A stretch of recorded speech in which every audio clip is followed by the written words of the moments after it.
It was the following week that the university officially announced they would be taking action against Moai. Before I realized it, summer break was upon us. From the university's perspective, this might be their sole salvation in protecting themselves from mayhem as much as possible. I had already stopped attending my classes, commuting only between my home and work. That day, as usual, when I arrived to my evening shift, I saw Kawahara-san arrive in the parking area at around the same time. She smiled at me. "Evening, I'm okay now." "Huh? Okay." I'm not pissed off anymore. Apparently, she had gotten the impression that I was frightened that she would show up angry every time we were on shift together. Still, what was with that smile? "Well, I'm glad to hear that either way," I said as we headed into the locker room together, at which Kawahara-san sighed. "I mean, now that a punishment has been settled on, I have to get prepared to accept it." "Accept it?" "I mean, I'm in Moai too. What's bad is bad, and I'm not wholly without blame." "No, I'm pretty sure you're blameless," I said, completely earnestly, but she shook her head. "It's not totally zero. I may not have been directly involved, but to say that I was not involved at all would be betraying myself." "Ah." This response did not mean that I accepted her opinion. It was an, "Ah, I see." Kawahara-san was becoming yet another person who was completely drunk on her own self. Though I felt a sort of sadness, I offered her a smile and said, "That's an impressive way to think about it." "It's not that impressive, I mean, I don't know. There seem to be a lot of people even within Moai who are upset about this. The debrief is going to be this Saturday finally, and depending on what's said there, I might just end up pissed off again." "Oh, finally, huh? Well, it'll be nice for things to calm down." "Oh, if I do get pissed off though, I'm gonna need you to take me out for a drink or something." I don't know how she took my momentary pause as I wondered how I ought to respond to his invitation, but she quickly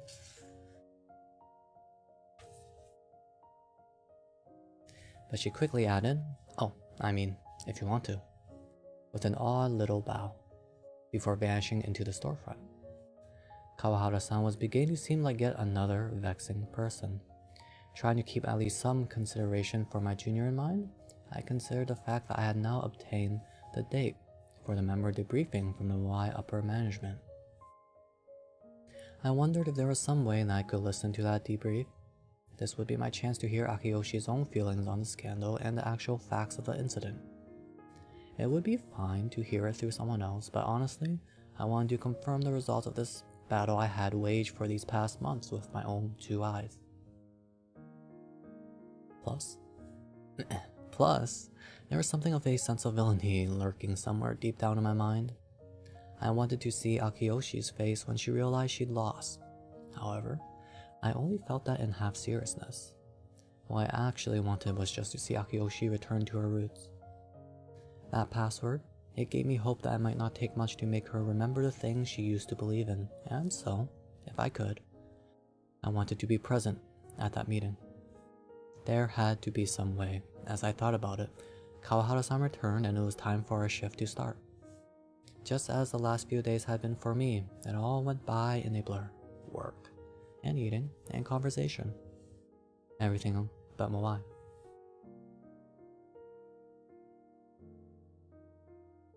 "Hey, Kaede, you free next Sunday?" It was back when Moai was just the two of us. "No real plans, how come?" I asked Akiyoshi without looking at her. As we walked through the courtyard after some boring lecture. Back then, we were just two people, friends. No unnecessary fetters to tie us down. I heard that there was a grad student who runs a non-profit holding a symposium on bullying. I was thinking I'd go meet them. Wanna go, if you're not busy? Or wait, didn't you start your part-time job already? Would you be okay missing work Sunday? I was a little uncertain, but there was no point lying, so I replied honestly. I already requested not to work Sunday since you invited me to a lot of things like these. For a moment, she seemed dumbfounded, but the corners of her mouth soon perked up. You've been thinking about Moai a lot, haven't you? To be fair, Moai activities were not the only reason I kept my Sundays free. But there was no reason to douse my friend's spirits, so I decided to leave it at that. But do you really want to spend a precious Sunday thinking about bullying? Well, this person works on weekdays and had grad school, so there aren't a lot of chances to meet with them. Plus, it's better than thinking about it on a Monday, right? That's true.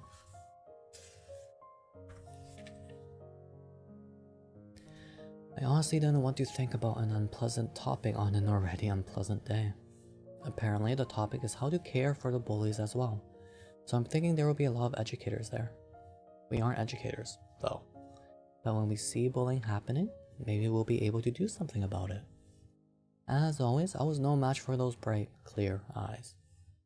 I'm free, so I guess I'll go. I want to be able to help a little if you were ever being bullied, at least. Well, come on, not a little. I don't want you to actually help me out. Actually. That nihilistic smile she had tried to make was so poorly done that I remembered it clearly still. I'm counting on you. She was terrible at making expressions that she wasn't used to. Sometimes I have to wonder what the 4 years we spend at college are all about. The time of your life when you process neither the feeling nor the responsibilities of truly living. When you can be almost nauseatingly free, not giving up your boyish spirit or a latent pessimism. If it was a university student's privilege to wear that freedom as a badge, strutting around like you own the place, then maybe I wasn't a university student at all. I used that freedom to accomplish nothing. I attained nothing. I just surrendered myself to that environment, waiting for the time to pass. Even my job hunting had only successfully been completed by imitating what those around me did right. Was there anything I did that was of any real meaning? If there was nothing at all, it was what I had done in these past few months. These months of putting one foot in front of the other and truly living, twisted though they might have been. And so, I wanted to know for certain that those few months had not been for nothing. The day of the debriefing from Moai's management arrived. In the end, I could not think of any way to sneak into the meeting. Given that both Akiyoshi and Ten knew my face, I at least wanted to be able to hear their voices in that case. So I decided to aim for secretly eavesdropping. It wasn't as if I could just slip a mic to someone in the crowd. Incidentally, I decided to set my alarm for 4 hours before the meeting, thinking I could show up early and lie in wait for them somewhere and catch a glimpse of Akiyoshi and the others. It was being held in a certain hall, one that I had not approached since that day. I woke up from pleasant dream and ignored the oncoming nausea to immediately wolf down 2 onigiri I had purchased at the convenience store, which I washed down with a dangerous tasting beverage called a Monster, in order to beat my brain and body into shape. The sugar and caffeine made my whole body feel like it was on fire, and I could feel my heartbeat, which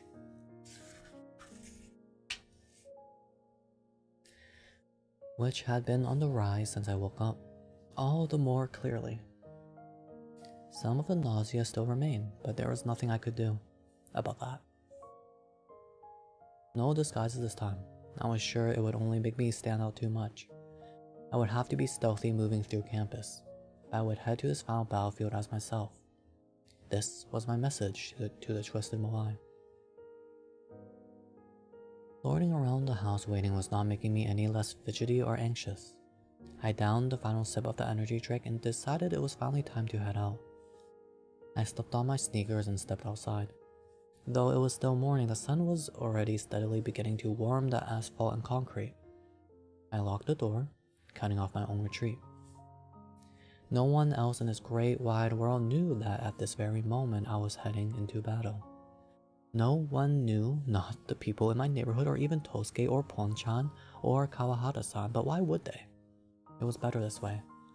I had spent most of my 4 years alone. No one ever stood beside me, no one except for her, but that was all in the past now. Right now, I was well and truly alone.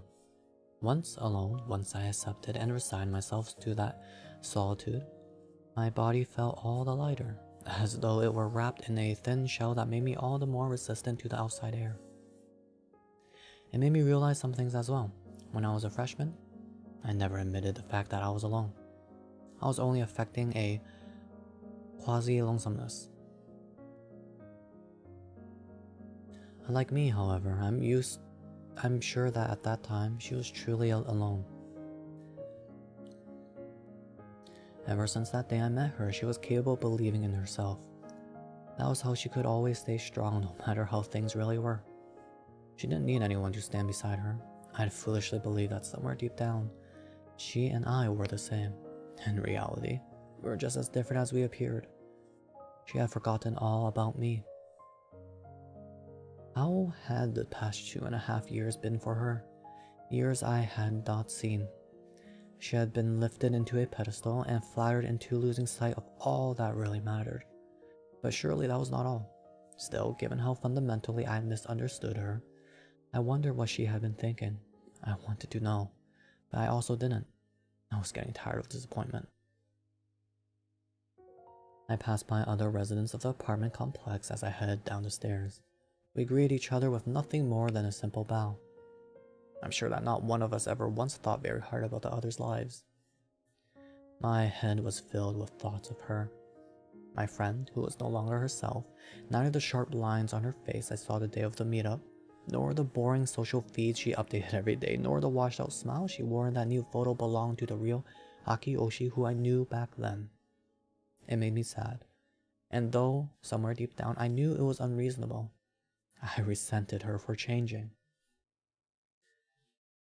Truth be told, the thought had occurred to me that if luck were on my side and a bond still existed, perhaps I could have a conversation with her. I had even tried calling her. However, luck aside, it seemed that bond was long ago severed as the number I dialed was no longer in use.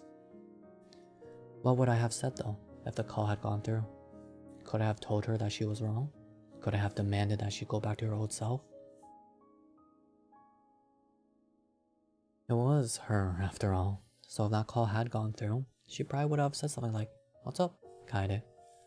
As though nothing were wrong. I'm sure she would have no idea that her performance was anything but perfect. But it was obvious. During our very last conversation, she had tried, ever so passively, to keep me from leaving. But in truth, she didn't have time to care about someone who was not an active member of her group. The proof of this was the way she only grabbed my sleeve to show her regret, but then swiftly let me go. That was all. It would be a lie to say that I was not all sad, but some part of me knew this was inevitable. Inevitable. She was a special person. I was someone who had only moved into her field of view, so it wasn't as though I hoped she would remember me. I just wanted her back, that special person. I didn't want this boring college student who just ran around like crazy trying to make connections for the sake of getting a job. I knew that she was not that shallow of a person. I walked to the station, pouring water, pouring sweat, and bought some tea from the station to keep my own brain from boiling. Though it was early on a Saturday morning, there were plenty of adults in business attire on the platform. When the train arrived, they all boarded with identical movements like they were being shipped out from a factory.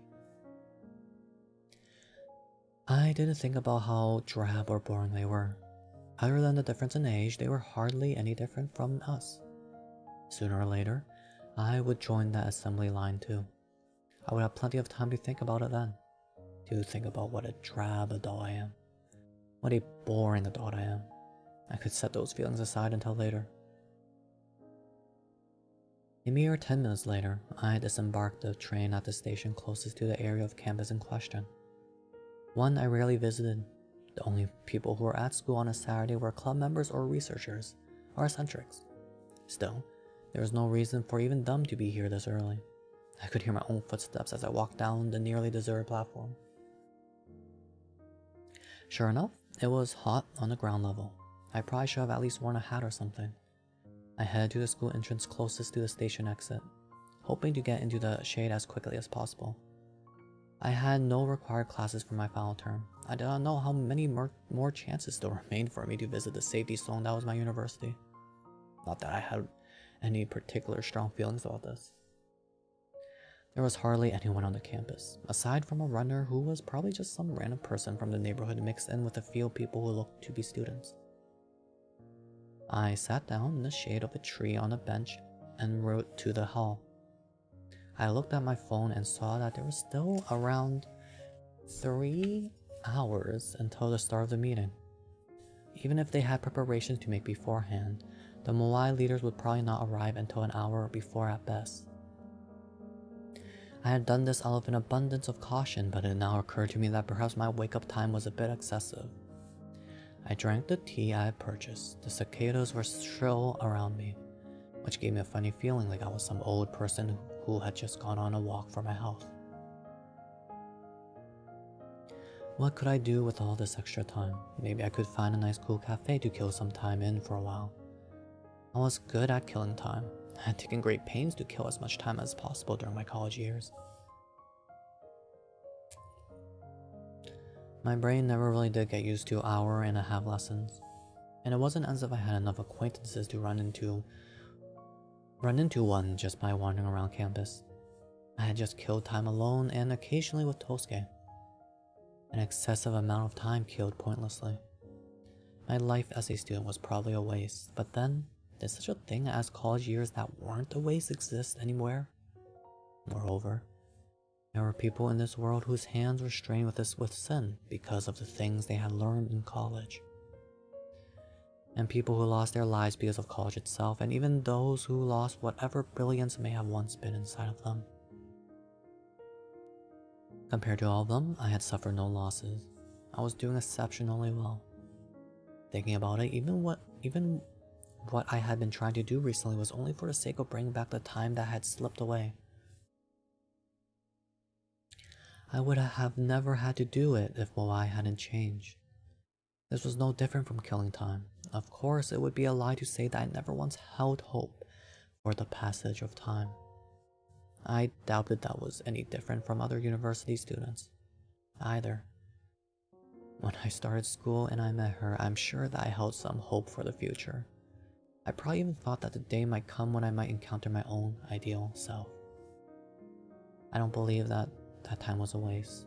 Back then, at least we were trying to do something, trying to be something, weren't we? We were trying to overturn something, weren't we? Even if our methods were self-centered and incomprehensible, at least there was a light within them.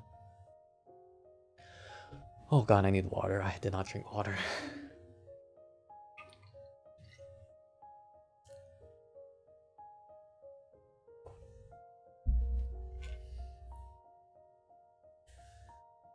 Hey, Shiki.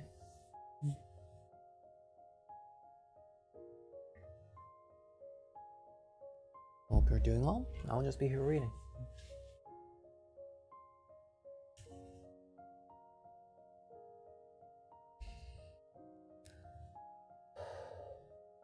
This time, I was the one trying to overturn a lie, still carrying my ideals on my back. Though I may have made some detours along the way, I was still able to pursue my ideals as my own self. For the first time, I felt I was able to truly affirm myself. I could affirm all that I had done in these past 2 years and change. My own philosophies, the message on that image. I wondered what might happen if I was found out. But then I realized vaguely that if I was, it would be the first time I had achieved any real meaning. Just a few years. Just a few years meant nothing. Just as there was no difference between us and high school students. Just as there was no difference between us and working professionals.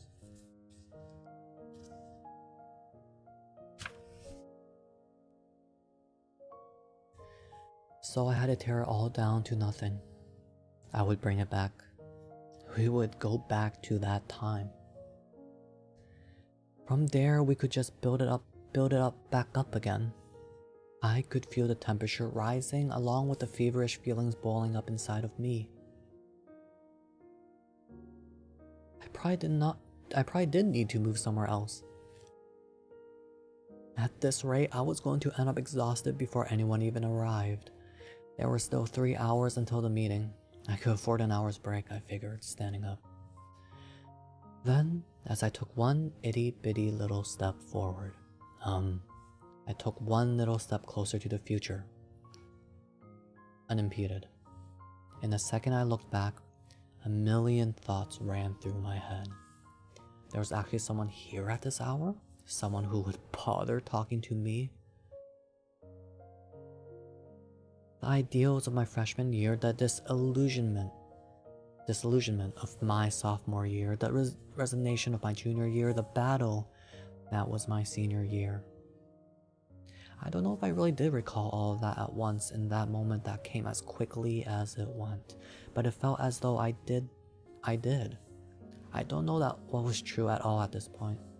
Whether we like it or not, though, when we don't know what is true, we have to decide the truth for ourselves. I had to accept what I saw before me as I turned around. There was Akiyoshi Hisano.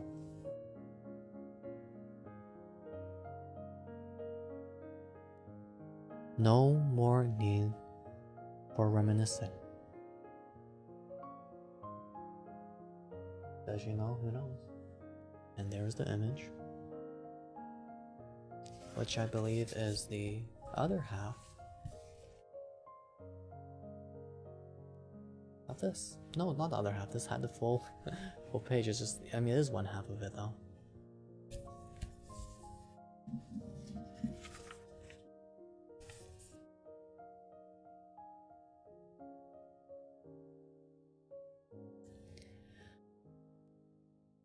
I should probably read some water. Drink some water.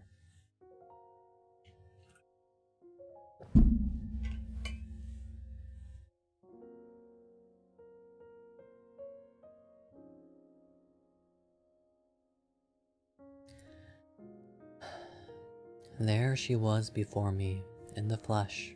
Akiyoshi. Akiyoshi was there. There, without a doubt, was Akiyoshi Hisano. Though she was a bit bedraggled, bedraggled, with dark circles under her eyes, her clothes were the ones I had seen her wearing on the day of the meetup, her makeup the same as I had seen in that photo of 10. However, here before me was not an Akiyoshi whose attention was elsewhere, nor a smiling Akiyoshi, but the real Akiyoshi, plain and simple, looking at me with lost eyes. It had been 2.5 years since we last stood face to face. It would be far too silly of me to ask what she was doing here. I almost certainly knew exactly why she was here. As the person most responsible, she would have wanted to arrive at the hall well before anyone else. Even so, I did not think she would arrive this early. I figured she would be a bit more cautious than that.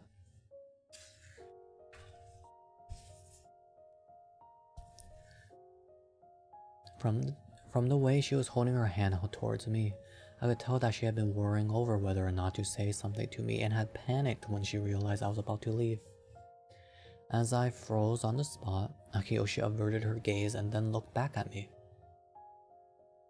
So, She obviously was choosing her words carefully. Long time no see. Tabata-kun.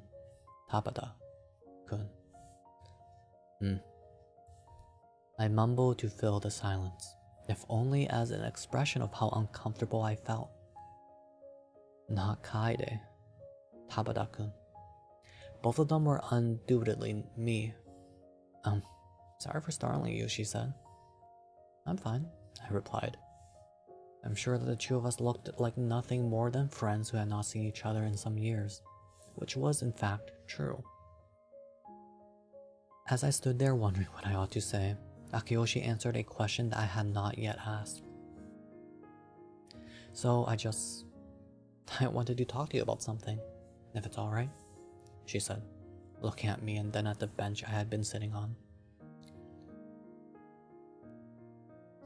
Something she wanted to talk about. I could think of far too many things. Oh, right. So I tried calling you the other day, but I guess you changed your number. Your email address too.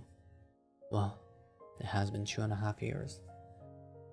This probably sounded like a dig at the fact that she had ignored me for over 2 years and then suddenly decided to contact me again now. But she just gave me a puzzled smile and said, "That's true." Still, staring at the bench. She was clearly bewildered. I could think of a number of reasons why she would be so lost, like, should she even have said anything to me? How should she speak to me? What should she talk about? Well, no. She said that she had something to talk about, so it wasn't the third one. I suppose in that case it was perhaps more a question of whether this was the right place to be talking. As I began to fill with both fear and anticipation of what she was about to say to me, Akiyoshi took a deep breath, small enough that I hopefully wouldn't notice. Then looked me firmly in the eye. How have you been? Alright. I see. Right, so there's something I wanted to talk to you about, she again declared. I was plenty prepared to have a conversation here and now, but I offered no response. If I said anything, it would create the assumption that I was prepared to accept whatever she had to say. Seeing her eyes head on, they lacked all of the clearness they had once had. The cynicism that had been imprinted on her over the past 2.5 years had now sullied her entire world.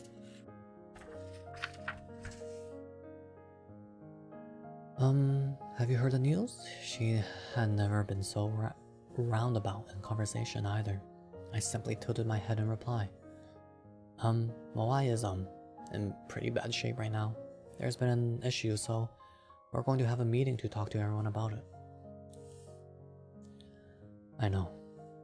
Her well-groomed eyebrows flexed. Yeah. So, Moai's in pretty bad shape? I nodded back, if only to acknowledge the fact as facts, but her already wide eyes opened even wider. Don't you have any thoughts about that? I understood what emotions she was moving through right now. Knowing this, I offered a meaningless reply. I mean, I don't really know. We're in a lot of trouble right now. That's none of my business. But it's Moai, the group we founded together. It isn't anymore. I regretted that I had phrased this in a way that sounded like a criticism. Slightly irritated at the way she had phrased this. I really shouldn't have.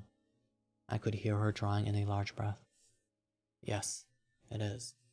It's not the same. A look in her eyes shifted. Yes, I suppose the things we do might be different now. They are different, I declared, pressing. What's different about it then? She asked, as if posing a question to the class. Beats me. I meant to imply that she should know better than I did, but Akiyoshi seems to have taken this in a different way. Beats you? I felt both disappointment and anger from her. You say that you don't know. I'm telling you, I really don't know. You say you really don't know, and yet her face twisted in despair as her already unnatural tone grew harsher. She bit her lip once, and her brows furrowed. I felt that I knew what it was she was so upset about. Even so, I was the one who should be hurt, I thought. Everything had changed beyond my recognition. I could tell from her expression that she already knew everything, and I assumed that she was about to unleash some kind of emotional tirade. Tirade? However, she merely sighed, fighting to hold back what was clear on her face, just as the head of a massive organization should. You know, I did want to talk to you. So you said? Forget it. Let's cut to the chase. It would be a lie to say that I was not frightened by this preface. It was idiotic to be afraid of something that hadn't even happened yet. But looking back on life, there's about a 50-50 chance of unfortunate futures one predicts coming to pass. That's why people are constantly afraid. This was yet another of those times.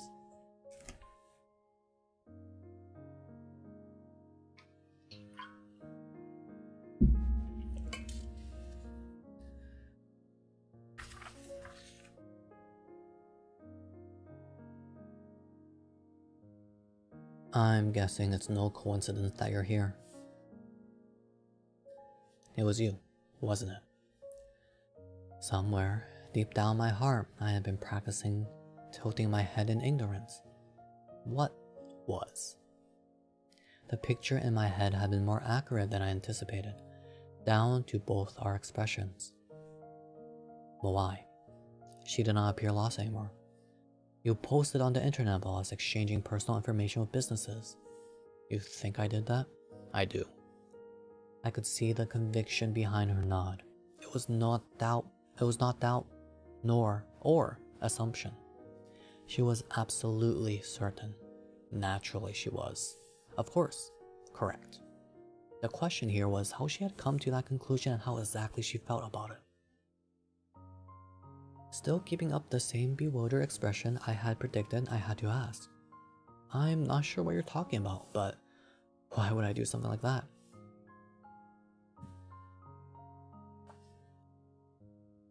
I don't know. She shook her head slightly, as if she truly did not understand it. I could see her trying to drop her hubris. But I know it was you. The sound of my heart pumping more and more blood through my veins resounded throughout my whole body. What do you mean? Perhaps it was simply because of the temperature, but I swore I felt my blood curdling. I saw that image. Image? Well, I saw what was written on it. I remembered right away. Remembered what? Your philosophy, she said, her forehead dotted with sweat. I was silent. I was afraid that if I opened my mouth, she would hear my heart racing from within me. I tried to swallow, but it didn't work. I had been found out. She had noticed me. Apparently, she took my silence as an affirmative. Why would you do something like this? What I had not expected was the tone of her voice, which carried no hint of an interrogation. Tell me. This was not an entreaty. It sounded like admonishment. It was the sort of voice you heard from a parent or teacher scolding an elementary schooler who had done something bad. I did not care for that at all. All right then. Supposing that it was me. What then? What? Her voice took a sharp turn from the haughty, admonishing tone that implied she just might forgive me to something tinged with an obvious rage. I knew it. I knew that cajoling tone of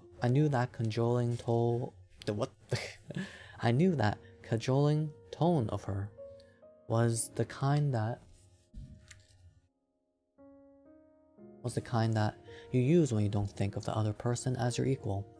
The old Akiyoshi would have never spoken in a tone like that. Same wonder.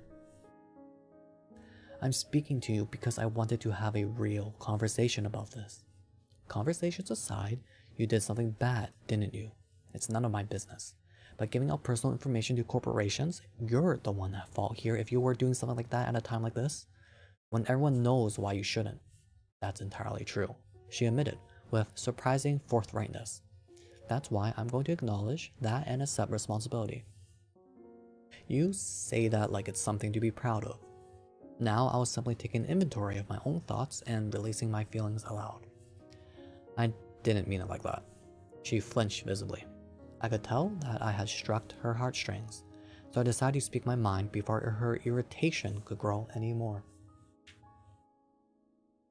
I don't get it, but there was no point in delaying this any further. Shouldn't you consider the feelings of someone who would do something like that? That preface was probably as good as a full confession. Maybe there was once, somewhere, a secret society that pursued its ideals. In truth, I should have never said something this risky in front of her. However, the way that her gaze and her voice and the way she addressed me had all changed in those 2.5 years was like nails raking down my back. I had thought for certain, should a time like this ever come, it would be in my chest that I felt that pain.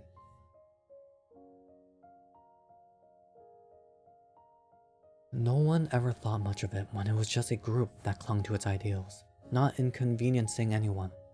Then, that organization began to grow at a disgusting rate, spreading out all over the school, its members laughing down their noses at others and getting in everyone's way. I doubt there was only one person who was less than happy about this. Plenty of people have been fed up with Moai. It's just that one of those people happened to do something like this. I could feel the wounds on my back growing deeper, but I could not stop myself. The look on her face made me sick. I couldn't stand the fact that there was no hurt or remorse in those eyes. I kept on talking, hacking up everything I had felt until now. There are other people whose whole worlds have changed because of Moai. Whole worlds have changed because of Moai. Their lives at school, and maybe even outside of school, have changed in ways they never wanted. Even though we founded Moai with the mission of becoming your ideal self, you've upsetted the people around you. There have been casualties. Despite my clear accusations, Akiyoshi did not interrupt. She merely pressed her lips, looking at me in a way that any normal person would when enduring something. She looked as though she had forgotten her own position in Moai.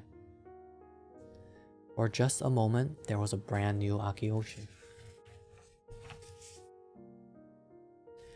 Moai has been, without a doubt, a perpetrator, but it was because it never atoned for its crimes that this reckoning came. It's only obvious that something like this would have happened. Just then as I spoke, I caught a glimpse of possibility on Akiyoshi's face. Perhaps it was just wishful thinking on my part, but no, it was there. I thought that perhaps she might be coming to realize that what she had done was wrong, the error of her ways. If that was truly the case, then perhaps it was not too late. After all, if I was being honest, all this time I had considered that Akiyoshi, now but a normal person, might be a victim of Moai too. Perhaps she was nothing more than a hero who had been brainwashed by the masses and lost all her strength, without her even realizing it.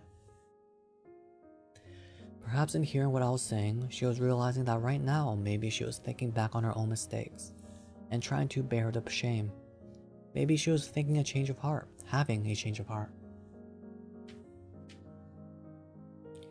That was what I wanted to think. Why? It's been twisted. I tried to direct the conversation to a more hopeful conclusion. I thought that there might still be a future where Akiyoshi might change her mind. But maybe what's happening right now might be a good thing. The chances were slim, but there was still a chance that Akiyoshi had begun to feel that the current Moai was twisted as well, but had merely been unable to stop it. Perhaps she merely could not fix it herself. Perhaps because she was their leader, because the tide was too strong. If so, there was still time. They're in senior year. I'll probably speak out my thoughts when we finish the book. Maybe it could be remade. She was still just standing there, enduring as she listened. There was a single gust of cool wind. The shadows wavered. You could start over again. The wish I'd held on to for all those months had finally been spoken as the proper Moai.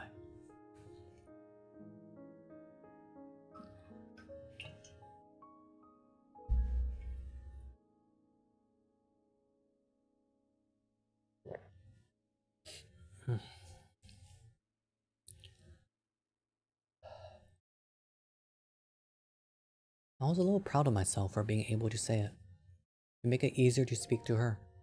I quit staring down my own nose and looked Akiyoshi directly in the eye. Perhaps when we saw each other clearly, eye to eye, we would realize that very little had actually changed between us, even though we had both been battered by the winds of a Moai that had changed so much. I can help you, if you need me, I offered. She lowered her gaze ever so slightly. I had no idea what she was thinking, or feeling, but I tried to imagine. Hopefully, she was remembering something.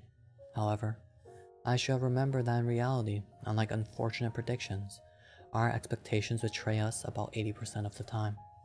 Akiyoshi's lips began to move, crushing everything I had hoped for. Are you kidding me? For a moment, I wasn't sure I caught her meaning. Then... so much. Then, she once more looked me in the eye.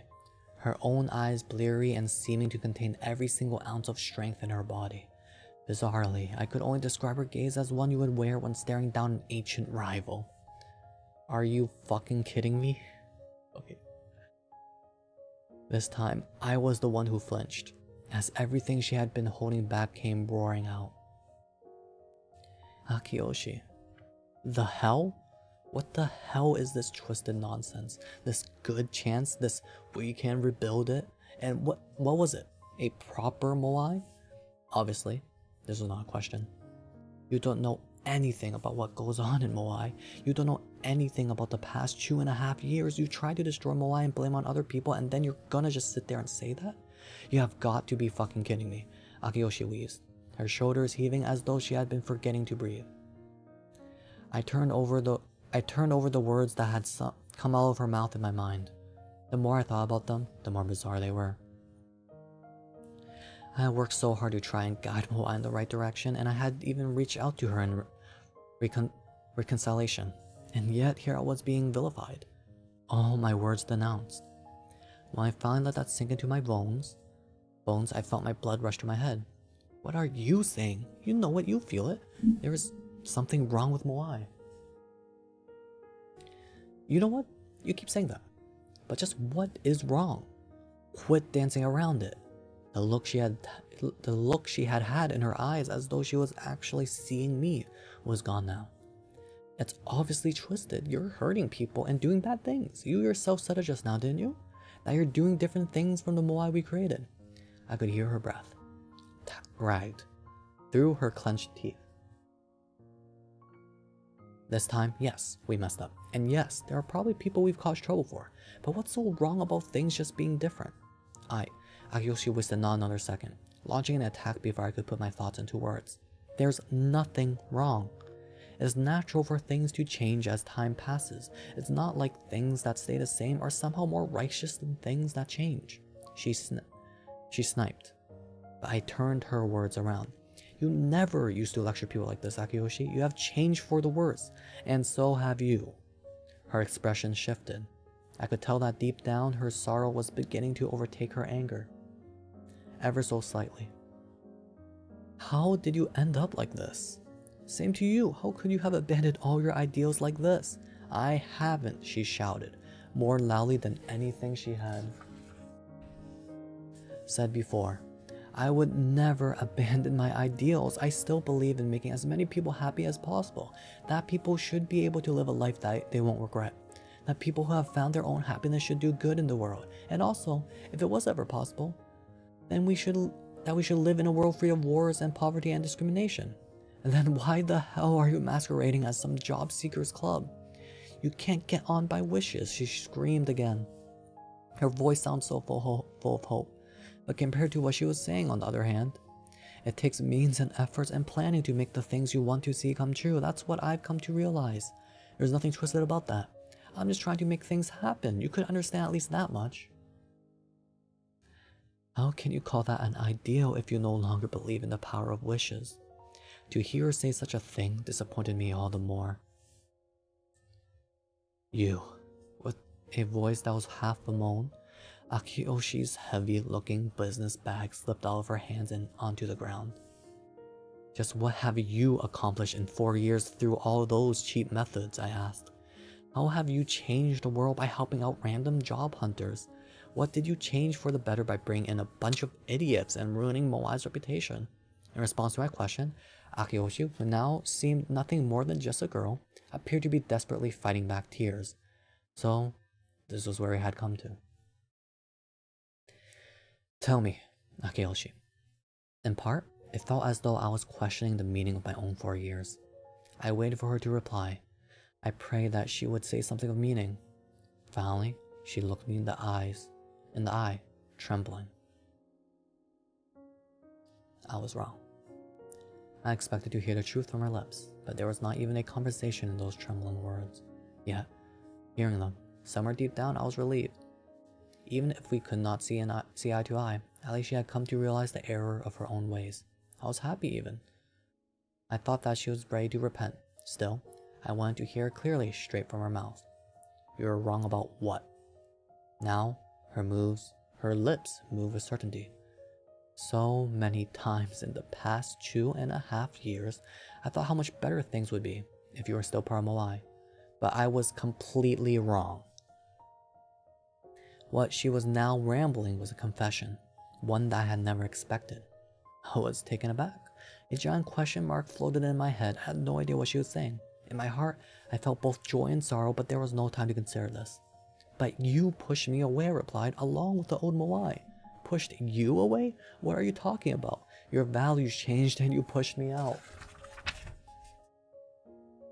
You left all on your own, but you didn't try to stop me, did you? I'm sorry, he's so hopeless. We made a deal that you've ever stopped liking how things were going. You could leave any time. That's why I asked you so many times if things were okay with you. Every single time. You said absolutely nothing, but now you want your revenge? I was completely wrong about you as a person. I was dumbfounded at this sudden personal attack. I'm not going to sit here and have my last 4 years criticized by someone like you, she shrieked, shaking her head wildly. I hated her near haircut down to every swaying strand. Though there was no point in my saying so. There was no need for me to stoop down to the level of someone who would attack me this way by criticizing her appearance. Seriously, I don't understand. Why would you do something like that? If you didn't like what had happened, couldn't you have just talked to someone around about it? Or if the people around you were no good, then couldn't you just have talked to me? Seriously, why? I don't get it. If you don't get it, then there's no way I can make you. The only reason you don't get it is because you've never tried thinking about me, someone different from you. Ugh. If you, I did, I really did. That's why I really wanted to talk to you that time, 2.5 years ago. And yet you're blaming something that you couldn't do on me? Her face twisted, teeth gritting almost audibly, as though I had hit the mark.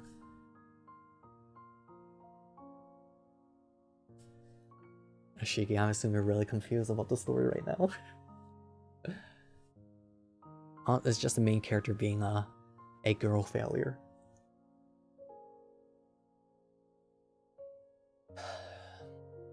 Okay, you know, I need to drink some water.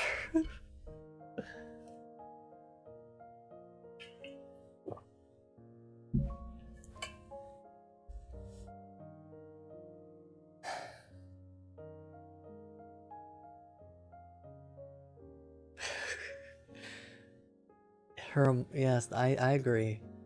I think it's normal to have those kind of emotions.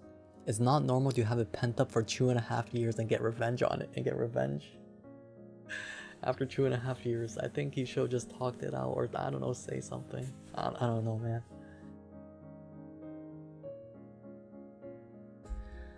Or move on. Whenever I tried to talk to you back then, there was always someone else there. Tazunoki or Wakisaka-san or whatever. All your groupies, so there wasn't a time. There's no way. Thinking back to that time made what she had been saying all the more unbelievable. You thought things would be better if I was there? That has got to be a lie. Even without me there, you had an endless supply of people you could rely on. And that aside, you seemed like you were trying to focus all your time on Moai. But then you were completely off in your own world, mooning over that boyfriend of yours, I said with a sneer when, what? Oh no, oh no.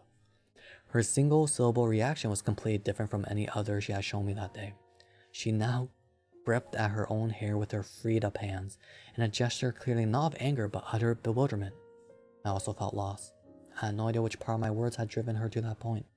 Certainly, I was in such disbelief myself that I had, in part, hoped to rile her up. But I had assumed this would only enrage her. I wasn't actually trying to hurt her. I had no idea what it was that had so flummoxed her as she stared at me through those big round eyes. It troubled me that her reaction was so different from what I had imagined. What I had hoped was to prompt her back into continuing the conversation. Yo, I'm lost. What? Wait, don't tell me? I could see a subtle twitching of her cheeks. Were you in love with me?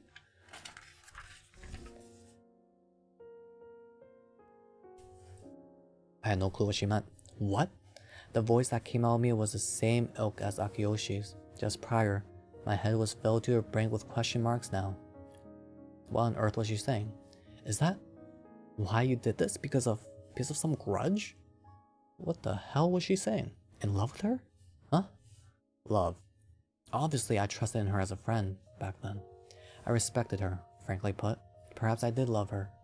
However, it was equally obvious that it was not a love that I felt for her with the sort of nuance she was implying. She was not asking if I had loved her as a friend.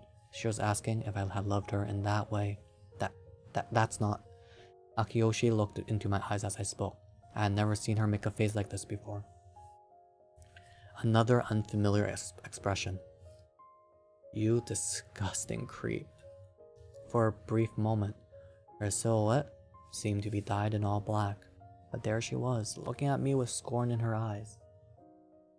My head felt hollow and I could hear her voice resounding through every corner of it. I tried desperately to focus my ears on that reverberating voice, but each time I caught the sound, it carried the same meaning as the moment I had first heard it. Loved her? Creep? I didn't understand.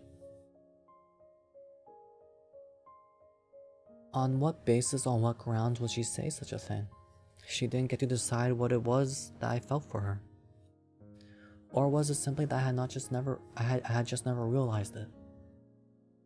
Somewhere deep down, had I been looking at her in that way, was she right? Had I just been trying to destroy Moai and make her atone out of some kind of grudge? That couldn't be. I never. My blood began to boil. This was unlike anything I had felt before. Oh, it was an anger that shook me down to my very marrow. The abandonment, the fact that she had changed, the verbal abuse, the fact that I was nothing to her now. All of it made me shudder. I had been misread, and with a flagrantly incorrect interpretation, Akiyoshi had misread me. That was all it took. Others might think this an incomprehensible reason, but that was all it took to make a sack of dark, venomous poison erupt from within me. Before I even realized it, that poison began gushing from my open mouth. Don't be ridiculous, I shouted, in a voice so loud it startled even me. Akiyoshi's shoulders quivered in shock as well, but she quickly fixed her posture, scowling back at me. That's what I should be saying. I can't believe you would get in our way over something like that. Something as stupid as that. She spat. There was no trace of the old Akiyoshi left in her face. I knew it then. I finally realized Akiyoshi was 100% correct. Mistaken. I was mistaken. I was mistaken in trying to do something about the twisted Neo Moai, much less trying to set Akiyoshi in the right direction. It was already too late for that. Would I ever have made it in time? No, I never would have. I was already too late the moment I met her.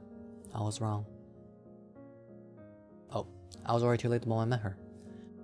I was wrong. Yes, you were. I should have never made room in my life for someone as irritating as you. Had I not, my past 4 years would have never been so wretched. They're just trying to get the last word from each other. Akiyoshi appeared utterly bewildered. What was she so surprised about?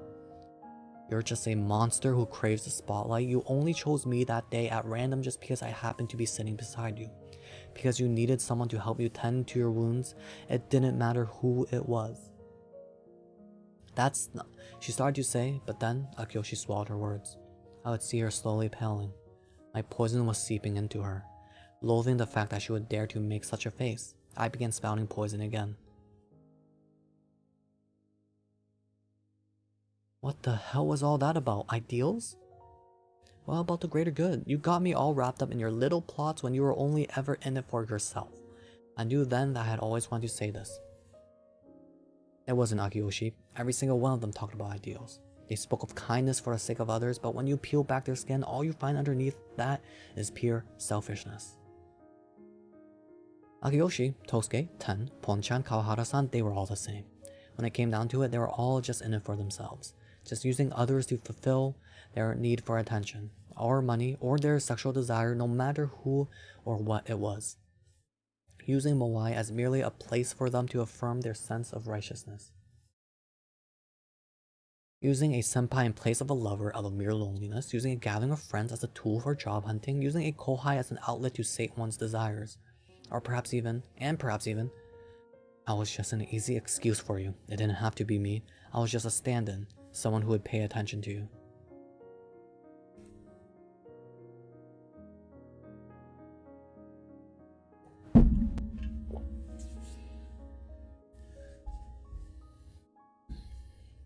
No, but if it was Akiyoshi, then those feelings, even after all this time. You're probably right.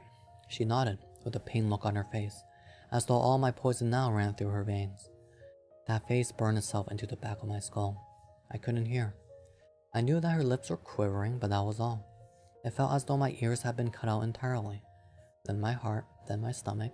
The wind blew through that hollow... The wind blew through that hollow, chilling me to the bone. I was struck by a sense of danger. I felt an impending doom. I had to get out of that place before my legs were cut off too. However, I felt there was still one last thing I had to say. I would have been so much happier without you, and so would everyone else. I could not even hear my own voice, but I'm certain that those were the words that came out of my still remaining mouth. As half of my head was already gone, I had no idea of what I wanted to say had gotten across. I looked at Akiyoshi through my remaining eyes and turned my back on her. I got the feeling that at some point in the distant past, I had wanted to see her face, but I no longer cared. That was the last time we ever saw one another. Well, and then there's no shot. Tabata, the main character, is gonna get a happy ending. There's no shot. This is so bad. This sucks. And in my opinion, I don't even think what he accused of. Accused of that guy? Yeah, he said. What he accused of Akiyoshi-san here about how she wanted the spotlight. She only talked to him because he was available, just someone to tend to her wounds. I don't think there's anything wrong with that in my opinion. You're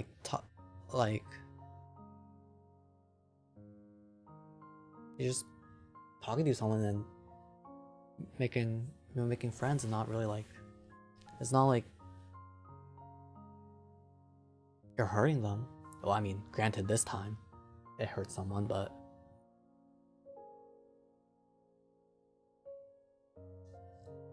that was all on him in my opinion. the false ideal or the false impression that he had of, or that he forced on Akiyoshi.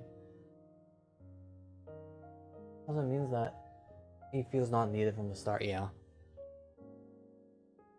I mean, some people might like feel that feeling, right? When you like what was that, like one meme or like one thick trend, like where you're like, how about you stop initiating DMs or stop initiating conversations or text messages with your friends for 3 days, see who responds to you, or see who messages you, or for a week or something, and see who messages you. The ones who messages you are your true friends, and I feel like that's very unfair. and that just reminds you of like the thought, like this Tabata's thought process. The film from Kung Fu Panda 1? Yo, it's been so long, so I don't even remember.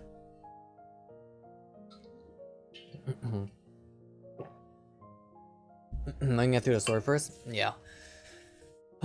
Okay, wait, let me just lay down. Oh, my back.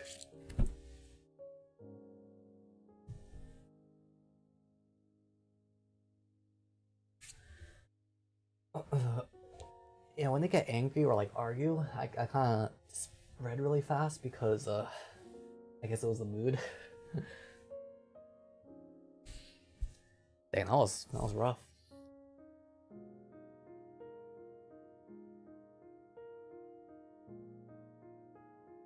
I really read this book 100 pages in and thinking that, you know, there's no way anything happens in this book.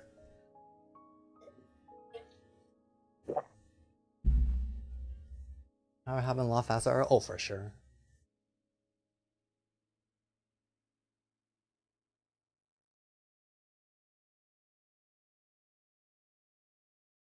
A lot more interruptions? Yeah. Wait, let me talk.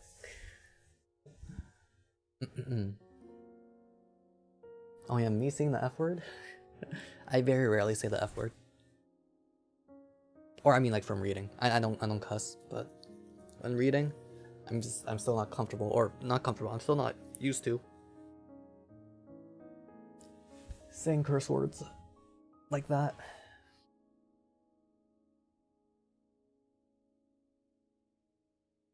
Alright, we have like 50 more pages, we're halfway. But granted, there's a lot of dialogue, so it might have been like, you know, less than like a typical page. But I feel like we can finish in 2 hours at this pace. Alright, let's continue. Insane. The last word, there's no shot. That's crazy. Feels like we've reached the climax. I wonder. Yeah, I wonder what's the last 50 pages. Him just getting berated or shunned by all his other quote-unquote friends or acquaintances that he already, you know, that he already hates.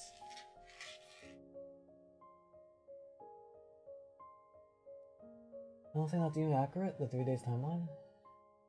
I sometimes catch up with my friends once every few months and I still care about them. Yeah.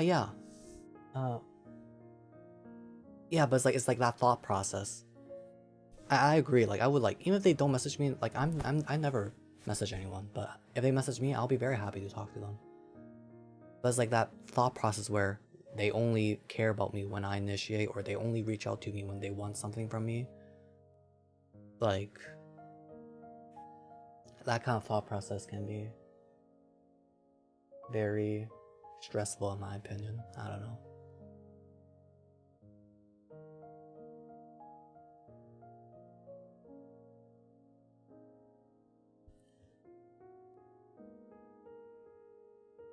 They crave the attention? Maybe. Who knows? It's really hard to assume, because I don't know why Mage is just who Tabata is. He just grew up like this, but there's no explanation for why he's so obsessed with Akiyoshi and the grudge and like going this far, like his hatred. Like is there like an explanation, or like does it stem from something? I don't know. But let's continue. We can talk a lot more after the book is done, maybe. The next day, my missing ears grew back, but a heavy wind was still blowing through the hole left behind for my heart and innards. In the over 24 hours since that meeting, I had not so much as had a drink of water, certain that anything I ingested would just slip right back out through that gaping hole. I had no desire to even get up from the floor of my apartment, but I was not so anti-establishment as to skip out on a scheduled work shift, so I dragged my underprepared body out to work. Though I had not slept the whole night through, somewhere deep down, the day before felt like a bad dream. I only knew that it was not a dream because I hadn't slept at all, as I had not managed to listen in on the debriefing the day before as I had intended. What I should be doing next was to go to work and ask Kawahara-san about it. However, I could not recall the last time when what I should be doing matched what I wanted to do. I had already lost all interest in the matter. All my anger and frustration had fled from out of that void within me sometime during the night, as even they despised me. When I embraced the void, it only opened even wider. All that I had done in my fight against Moai and the group itself, all the name-calling, and even the fact that I had defied my very own key principles all rang hollow. In the end, I really was nothing more than a convenient stand-in for Akiyoshi. It felt as though Moai and everything that went along with it had been nothing more than a lark. My feelings were never even necessary, with time and my own memories rendered utterly meaningless. Even my own existence felt pointless. Actually, no. Maybe I had always felt that way about myself. I had just been mistaken in ever considering myself to be anything of consequence. I was back to normal now. It was just a temporary nuisance that had ever had any illusions otherwise. I now understood clearly that this was fruitless, and because it was fruitless, I no longer mattered. It no longer mattered. I was not hurting for money, and I saw no recognition for my part-time work. There was no one who I was hoping to meet. This was just practice. So when the time came, I stepped outside and rode my bike to the drugstore. The dregs of my midday sun warmed the air around me, but strangely I did not feel the heat at all. I arrived at the drugstore, parking lot, not really certain how I got in there. I remember feeling my feet slipping from the pedals a number of times along the way, but I could not recall what sort of people I had passed by, not even how many traffic lights I had stopped at. I dismounted at the usual spot and entered through the back door into the locker room. As soon as I entered, my eyes met Kawahara-san. Normally, I probably would have wondered about what sort of mood she was in following the Moai debriefing. However, that no longer concerned me. I simply looked her in the eye and greeted her. Heya. Hey. I was not even particularly concerned that there was a slight unnatural feeling to Kawahara-san's usual curtness. There was only a few months of this left anyways. When I left this job, she would just forget me. I, nothing more than a senpai she could chat with on her work shifts, would become but a phantom in her memory. I was certain that we shared about an equal level of non-awareness of other people's emotions. All throughout my shift, my body felt unsteady. I was not sleepy so much as I was experiencing a constant sensation of falling. I soon grew accustomed to this feeling and was able to stay on my feet despite my ongoing descent. Work proceeded without a hitch, and as per usual I found myself with time to kill. I went about my stalking and sweeping all while feeling as though I was being sucked down to the floor, while at the same time all my innards continued to rise inside me.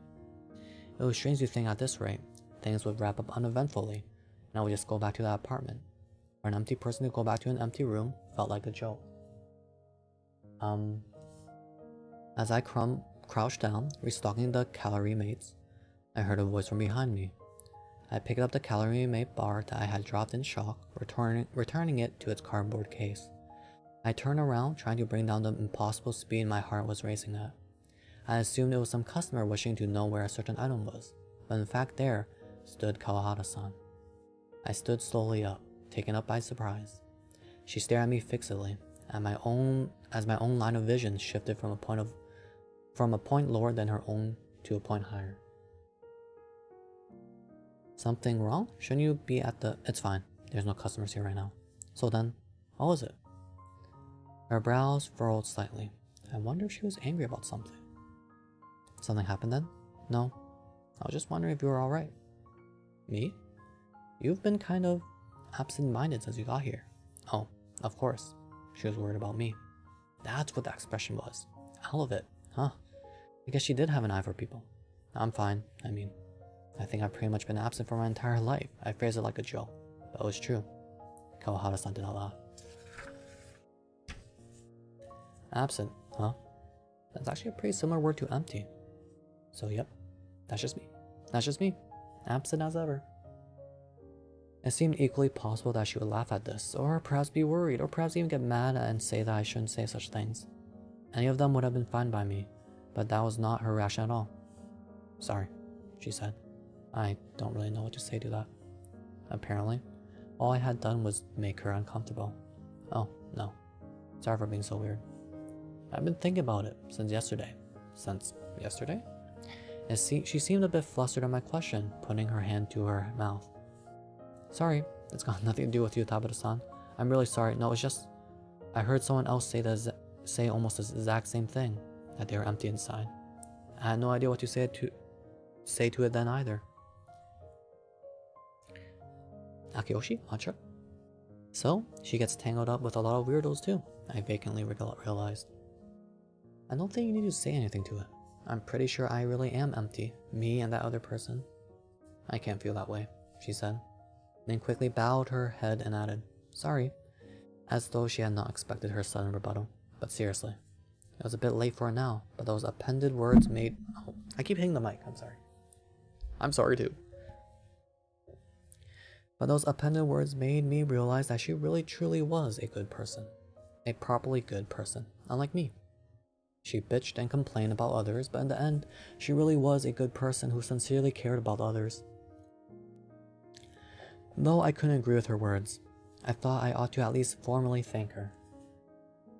Just then, someone entered the store. We both gave a proper synchronized welcome, the kind of greeting that would please a manager rather than a customer. Kawahara-san needed to get back to the register. She wrapped up the conversation with a well done, and a smile that reached only her lips, bowing her head and turning her back. I had to finish restocking the calorie mates as well. I thought stooping back down when I heard one more I looked back to see Kawahara-san approach and then whispered low enough that the customers would not hear. This is probably unnecessary information, but I wanted to hear the rest. Actually, the other person who said they were empty was Hiro-senpai from Moai. Dropping only that bit of information, she turned back to the register, not a single hair shifting out of place. I wondered why she would tell me that. It made little sense, and I almost wondered if she was insinuating something, even though there was no way she could know about the relationship between Akiyoshi and me, but that wouldn't make any sense either. It was indeed unnecessary information, but the fact that she had imparted such information to me did not pass me by. It remained somewhere stuck around my throat which had not yet been cut out, hindering my breathing. I was now crouching now because I needed to straighten the calorie mates up in 2 rows. I was overtaken by a feeling that the room itself was swaying and was unable to stand. I dropped to a knee. It grew difficult to breathe. My hands began to shudder. I was unable to bear the chill that rattled around my scooped out chest and gut. Were you in love with me? For some reason, it only now occurred to me what this feeling was that had been cutting away at me and now gouged at my throat. I was hurting. At some point, the room stopped swaying and instead, my vision grew blurry. I quickly hid it before anyone could notice.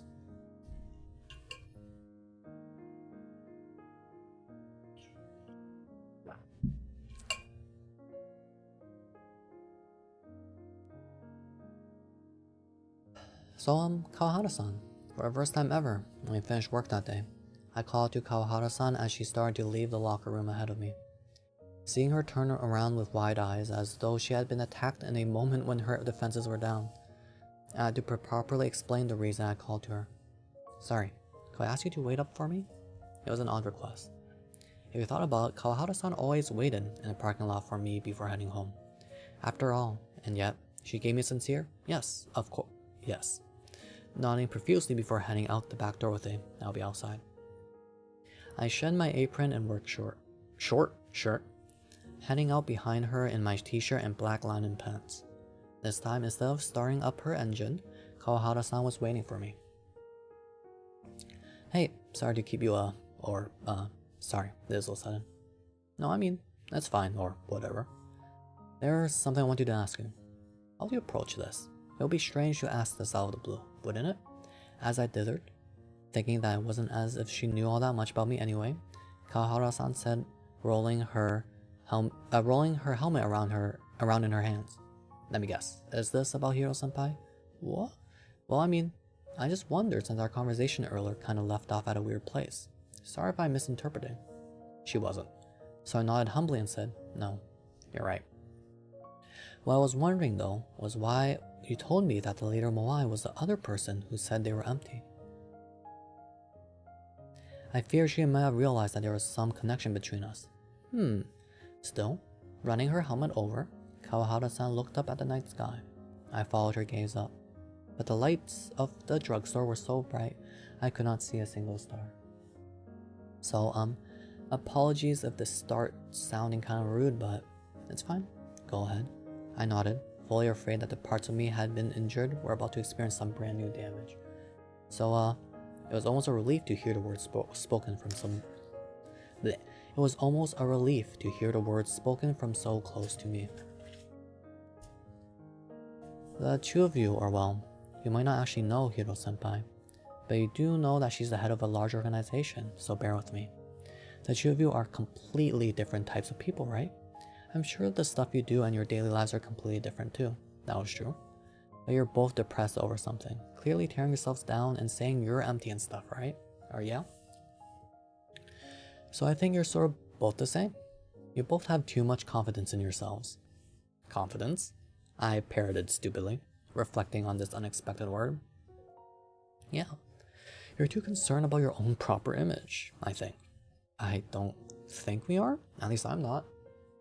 Yes, he is. I never once thought that I was some kind of amazing person. Kawahara-san had made a grave misjudgment. I mean, it's not that I think you think you're a great person or whatever, but I think you're probably always thinking about being the right way and doing the right thing. It's more like, as people, you're trivial to yourselves. Trivial? To be fair, I had acted, felt, and lived my life in a trivial, meaningless way. Both you and Hiro-senpai are in different positions, but I think you both think it's obvious that you could be living a better life. That's just what occurred to me earlier.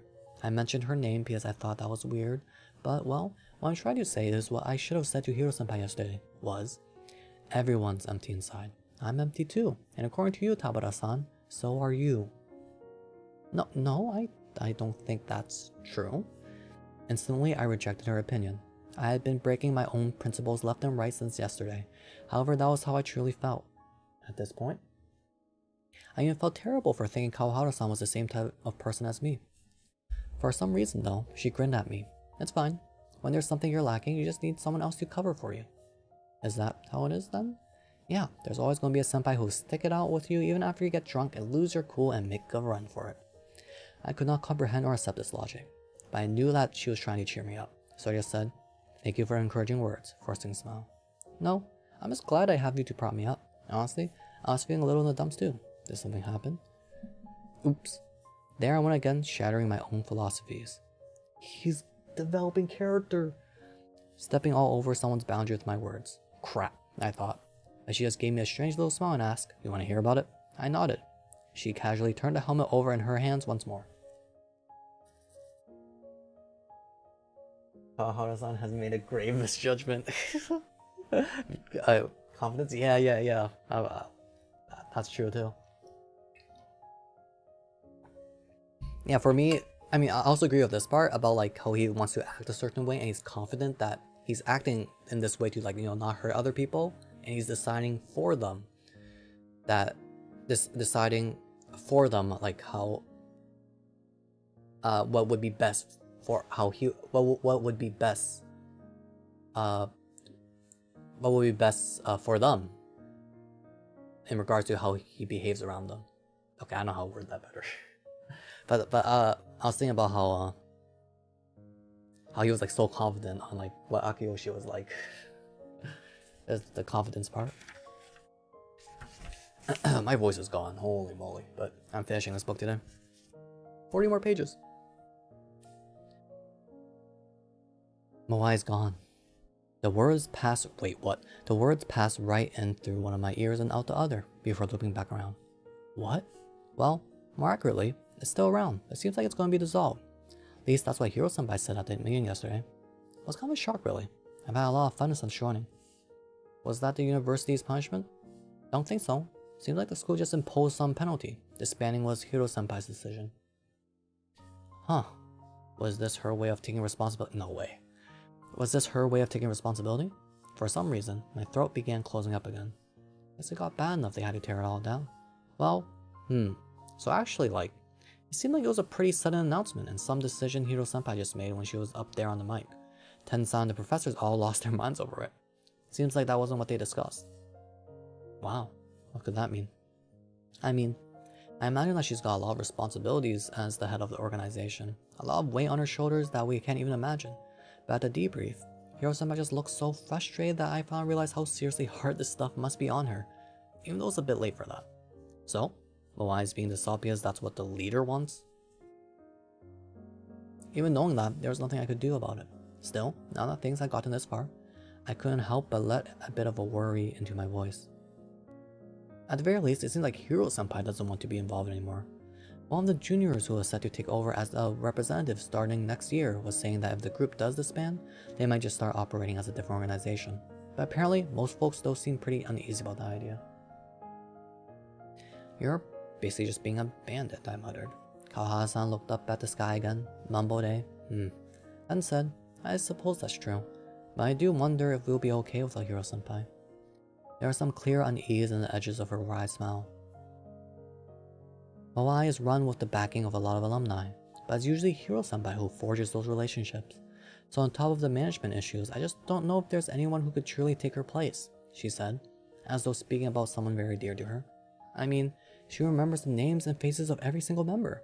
After the debrief, she stood at the exit speaking to every single one of us.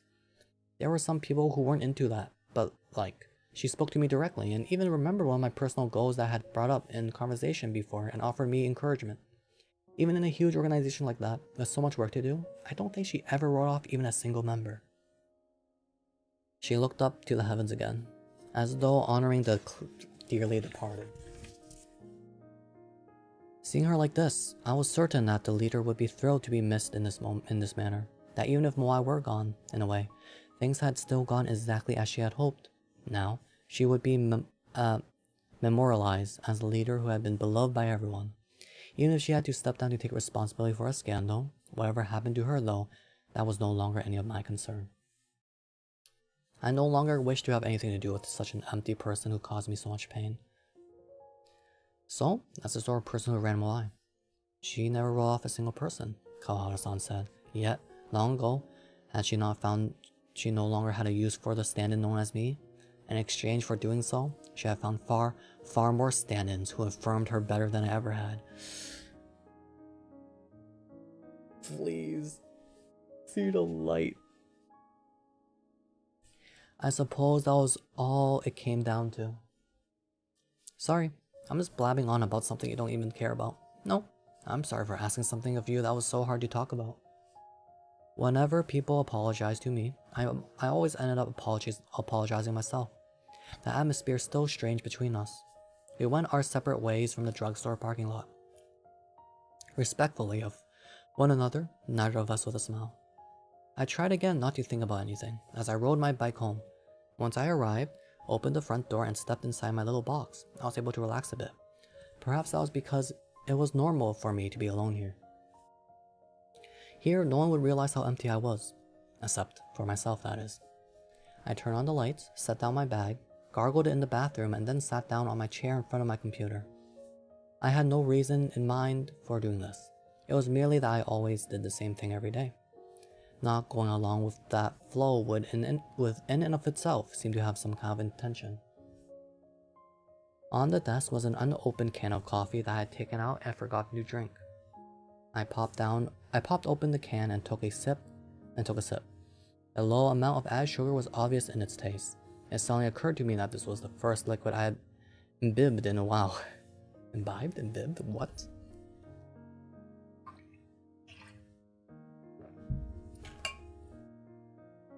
I managed to finish the coffee without any of the fluids leaking out through the hole in my chest, then stood from my chair and opened the refrigerator, downing an oolong tea that was inside.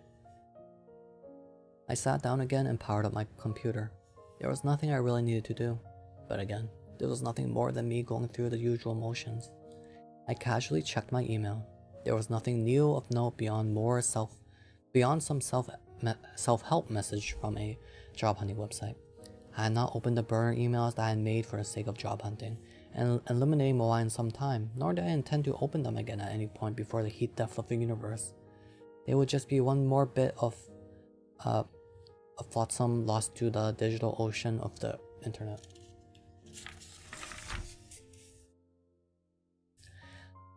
That was where they would end their time. Suddenly, I found myself envying the case with which time can just come to a shuddering halt and slip away in places like that. If the story of my own life or whatever were to end then and there, The void within me and all my pain would mean little. Or maybe that pain and nothingness could be twisted into some sort of lesson. Perhaps it might even be glorified. However, the fact was, my life continued. Incapable of anything as dramatic as suicide. My life would carry on. That pain and emptiness I carried continuing to haunt me. It would never be glorified. It would merely be empty, cold, and painful, and continue to wound me. How much easier things would be if I knew it would end. How much easier things would be if I could beautify these feelings. The same went for knowing others. Oh my lord, what am I reading? It's gonna be a bad ending and I'm gonna be sad after the end of this book. I should have ended Akiyoshi's time within my heart 2.5 years ago. Would things have been easier if I had been able to glorify her existence? If I would have kept the time sealed away inside of me? I would never have gotten this hurt. Ever since I met her, I had only been hurt. I was going to have a normal graduation and began working and passing the years with this hurt. One day, I might even get married. Throughout all those points in time, I would be carrying a hurt that I never needed. Meanwhile, Akiyoshi's time might just stretch on forever. She would get a job, become a real adult, and perhaps even be happy. By then, she would surely forget about Moai and about me. Every few years, I would think about that fact, and the sounds within me would only grow deeper. How very long a life can be. I clicked the mouse at regular intervals, sounding almost like the ticking of a metronome. Countless windows appearing and then disappearing from my computer screen, then reappearing again. Among them were sites associated with some of my social networks.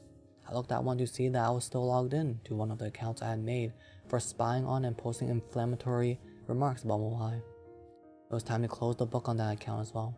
It would be too pitiful for the little thing to just leave it, I thought, and intended to immediately delete it. However, I hesitated to click the button. Something popped up in front of me. Someone had sent me a message. I opened it to find it was from a sender I didn't recognize. The subject line was "Spread the word," and there was some sort of URL attached. My sense of caution having grown dull, I thoughtlessly clicked on the link and was taken to a page containing a single audio file. With equal lack of caution, I clicked the play button. There was some manner of rustling noise, followed by several seconds of silence. What kind of stupid prank is this, I wondered, about to delete the message when I heard a voice. Hello everyone and welcome. I am the official representative of Moai, Akiyoshi Isano. I instinctively thrust my chair back, knocking noisily into the low table behind me. Thank you for... I frantically gripped the mouse and stopped the recording. What was that? What was this? What the hell was this? It was Akiyoshi's voice. A voice I had thought that I would never hear again. And yet, there it was again already. She was greeting someone as a representative. Spread the word. Should I even continue? Could I keep listening to this? After some hesitation, I decided I should at least find out exactly what this recording was and once more click the button. Taking the time out of your busy schedule to be here, as I am sure you are all aware, there was a recent article reporting that Moai has been exchanging personal information of students with certain businesses. Today, I would like to clarify the facts of the situation and speak about the future Moai. It was a recording of Akiyoshi's address at the debriefing yesterday. That's what this was. Immediately, I understood what was happening here. There was someone among the members who had attended yesterday's meeting who had a very negative view of the situation. They had taken this recording and were sending it out to accounts like mine who were anti-Moai, hoping to spark some criticism. I had my doubts. Speaking as someone who wanted to destroy Moai, would exposing a simple fact, confirmation, and group roadmap really be a measurable threat to Moai at this point? Moreover, any information delivered by a representative would be selective. Would there really be anything more worthy of critique than what was already available online? Was that what they were criticizing? The selective nature of the information? As I pondered this, Akiyoshi's address continued. First off, I accept full responsibility for the situation and for having neglected the management of this group. I have caused a great deal of trouble for everyone, for which I sincerely apologize. I am truly, truly sorry. What seemed to have been a prepared speech trailed off into her genuine feelings. It was language that was both incredibly straightforward and practically invited nitpicking. However, I quickly realized there was no need for such nitpicking, nor any point in my saying such a thing. Moai's dissolution had already been decided. I continued to listen, but naturally, Akiyoshi had no information to give about the situation outside of the literal facts. All that she said had already been alluded to on the internet or published in that article. With no additional footnotes along with her own apology and a report that there would be no direct punishment nor official actions taken by the university against the members of Moai. It was at this point that it occurred to me that I typically used headphones when I was playing something off of my computer. I took out the earbuds that I always had in my pocket and plugged them in. I instantly regretted it. With the sound flowing directly into my ears, I now felt as though I was actually in the room for the debriefing.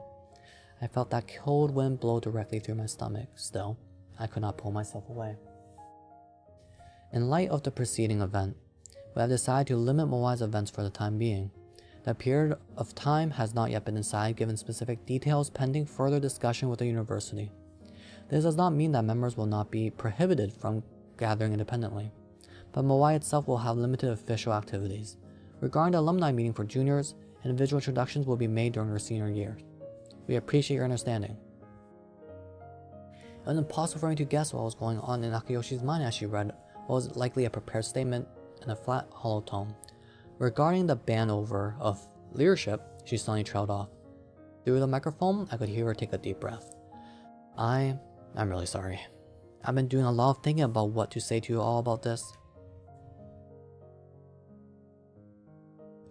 Sorry, there was a huge gust of wind. It's still so windy outside during this snowstorm. Though I don't think it's snowing anymore, so it's just a windy day.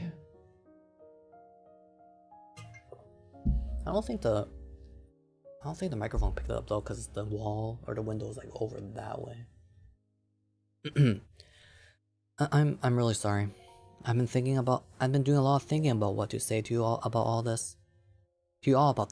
How I ought to take responsibility, but no matter what I say, I don't think it's going to undo all the disappointment everyone's feeling right now. I'm really, really sorry. Both the tone of her voice and the shape of her words were different from what they had been up to this point. I could tell that something was stirring within her. Unlike the previous unclear picture I had, the stark image Akiyoshi bowing her head now leapt into my mind, giving me the illusion that she was speaking directly to me. No, this was no illusion. I might as well have been in that very hall right then. I could not pull the earbuds from my ears. I've been thinking about what to do about Moai. I could practically feel how quickly her heart was racing through the wavering of her breath. The group we know as Moai, finally, this was where the announcement of the dissolution would come, I assume. Just as Kawahara-san had described, it felt as though I was reaching the conclusion of some long-lost memory.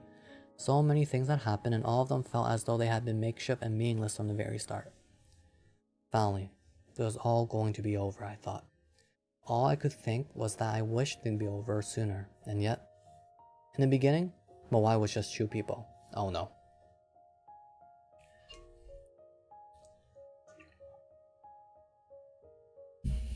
Please, Akiyoshi.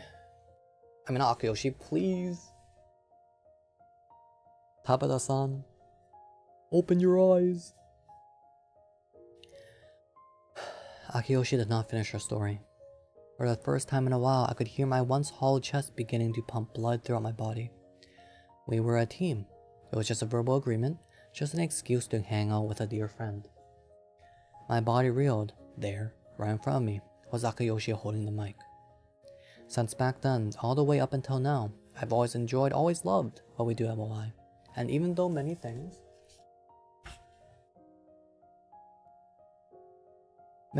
have gone awry, I've still been able to live through my university days with hope in my heart. My own deep breath overlapped with Akiyoshi's. However, at the same time, there were several seconds of silence. When I finally heard her voice again, it sounded as though she was trying to keep herself from running from her own feelings. I now believe that I used many people's powers and abilities for my own means. I sacrificed those people and in turn betrayed them. She ruminated on every single word. I did my best to show my gratitude to all the people who supported me when I was nothing more than an empty person. But even so, I'm sure that there are those who I neglected. There may even be some people today who feel that way. even those who are not present here, me. There are people who would have been happier without me. I suddenly forgot how to breathe. Of course, I do know that there are those whom Moai was a place to call home, those who enjoy the things we did together. I cannot thank you enough. It's just that I'm really sorry. I just can't ignore the people who I hurt. I just wanted everyone to be happy. I believe that if Moai succeeded and everyone could become their ideal selves, then even those who had left us would accept us. I believed in my ideals, but I know that there are people who served as sacrifices. I know that I was just using Moai. I could hear her wavering voice whispering directly into my ear. I am truly, truly sorry. I'm sure that this will sound irresponsible, but I believe that this is the only way that I can protect the Moai that I built on those ideals, and all the people involved with it, from any further harm. I'm sorry, Moai is going to be dissolved. I truly, deeply apologize. There's nothing more to say. I'm sorry. I heard murmuring and rising sounds of confusions from the venue. For the first time in some time, I remembered how to breathe. At the moment I did, I was struck by the most intense nausea I'd ever felt in my life and fled to the hall, racing to the bathroom. I gagged, but I did not vomit, only managing to hack up a bit of bile into the back of my throat. I realized then that I was in my bathroom at home, the earbuds hanging from my ears, no longer connected to anything. I returned to reality and left the bathroom. I stepped into the living room and immediately flopped down on the floor. I noticed my body quivering. The chill of the wind that was blowing into my heart was nothing compared to what it was before. It was unbearably cold, but in contrast, my whole body was on fire, so hot that I thought it might turn into ash. I felt it now, the regret and shame. Sweat trailed down my back. I clawed at my suddenly burning skull. Why did it take me this long?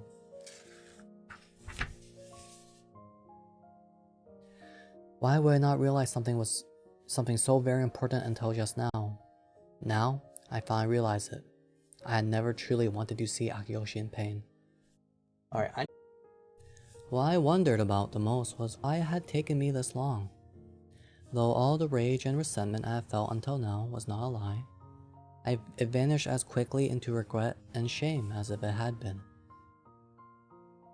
All I had been feeling was hurt. Because I had been hurt, I could ignore things, but because I had been hurt, I could cause destruction. Because I had been hurt, I could lash out. I hadn't been thinking at all about what would happen when I actually hurt someone else. Or rather, I'm pretty sure that I thought since it was Akiyoshi, she would understand. She would agree with me and accept what I did, and we could laugh it all off as a hilarious misunderstanding. Why the hell would I think that? How could I have never imagined the fact that Akiyoshi could be hurt by my actions? If I had, I'm sure I would have hesitated. I would have, wouldn't I? Then again, if I was that good of a person, I would have never thought of harming anyone in the first place, would I? I had thought and decided my course of action. Right? Character development? Without considering the sort of person that Akiyoshi was. Let's go! I had, in short, failed to acknowledge her as a human being. I had thought of her as some sort of fixed point in my memory. There, she was only a memory, incapable of being harmed. I've been thinking it would be the best to cut off ties with her entirely and simply beautify the memories I had of her or something. And I have been doing just that. Okay, I don't know if that's healthy, but better than being empty, I guess. I had at some point ceased to see the real Akiyoshi, simply glorifying her memory. Oh wait, he's still talking about his past, never mind. My disappointment was all my own fault, under the front of assuming that we were supposed to be friends. I had tried, and succeeded, at harming someone who had never stopped thinking of me as a friend. I did not hesitate in wishing to make her feel the same hurt that I did. Yo, I should probably take a break every hour. My voice is so much better now.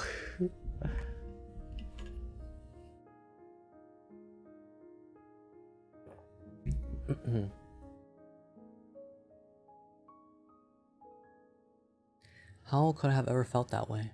It was because I was hurt. Because I had been hurt. Even though being hurt never justifies causing it, It only ever leaves you with shame and regret. Honestly though, why was I hurt? Why was I hurting in the first place? I'd always expected that I was only being used. I'd hoped that Akiyoshi would deny that, but when she confirmed it, I was hurt. It was only then that I remembered. Akiyoshi had started to say, "That's not true," but had stopped herself. She realized that there was no person in this world who could accurately make such a denial, didn't she? People only use other people as substitutes. Everyone uses others as stand-ins when they need something. Friends, lovers.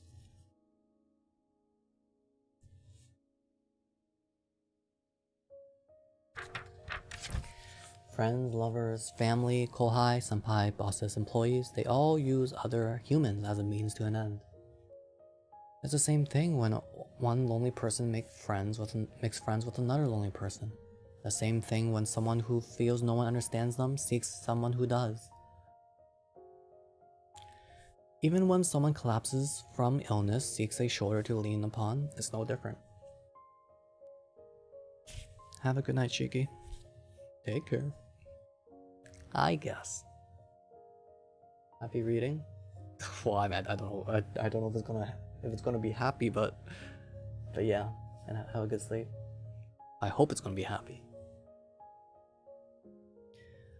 Even I did this. Akiyoshi, Tosuke, Kawahara-san. I was just using them. Being used and hurt by someone is not a good reason for doing the same to others. Especially when there probably wasn't anything I should have felt hurt over in the first place. Hadn't I needed her too? I must have been happy to hear her call my name. That momentary happiness was nothing more than enough. Was probably more than enough. She was a stand-in, but that meant that I was able to fill the gaps in my heart. I needed to fill those gaps. She had been someone who could fill that void. I might have been saved if I could have merely filled in that void that had opened up in my chest. I could have just done that. But instead, I heard a friend. What the hell? Me? Now, instead of Akiyoshi's voice that had been echoing in my mind since yesterday, my own words that I had flung at her now played on repeat. What the hell had I done? Not only had I denied her personality, I had denied her entire existence. Now, for the first time, I understood the meaning of what I had been doing, what it meant to hurt someone. I wished from the bottom of my heart that I could apologize for the first time in my life. But no matter how long I waited, Akiyoshi did not appear before me. What were you like in high school, Kaede? Akiyoshi had asked me one day, a few months after we first met. Without putting much thought into it, I answered, not much different from now, really. It was not a lie. I felt that I had probably had a bit more faith in people than I did currently. But honestly, all I wanted was to forget that blue, painful, fragile time of my life as quickly as possible. Ayo? How about you? I'm guessing you've always been like that, I said. I'm sure it sounded a tad bit tasteless.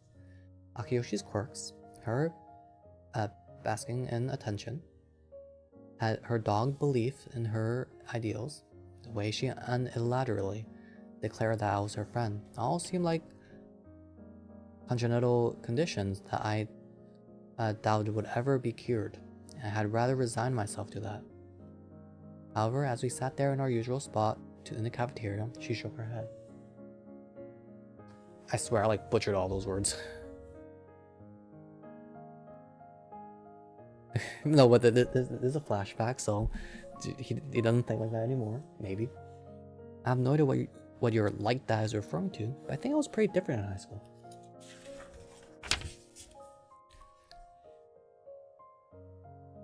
What? Was college a fresh start for you then?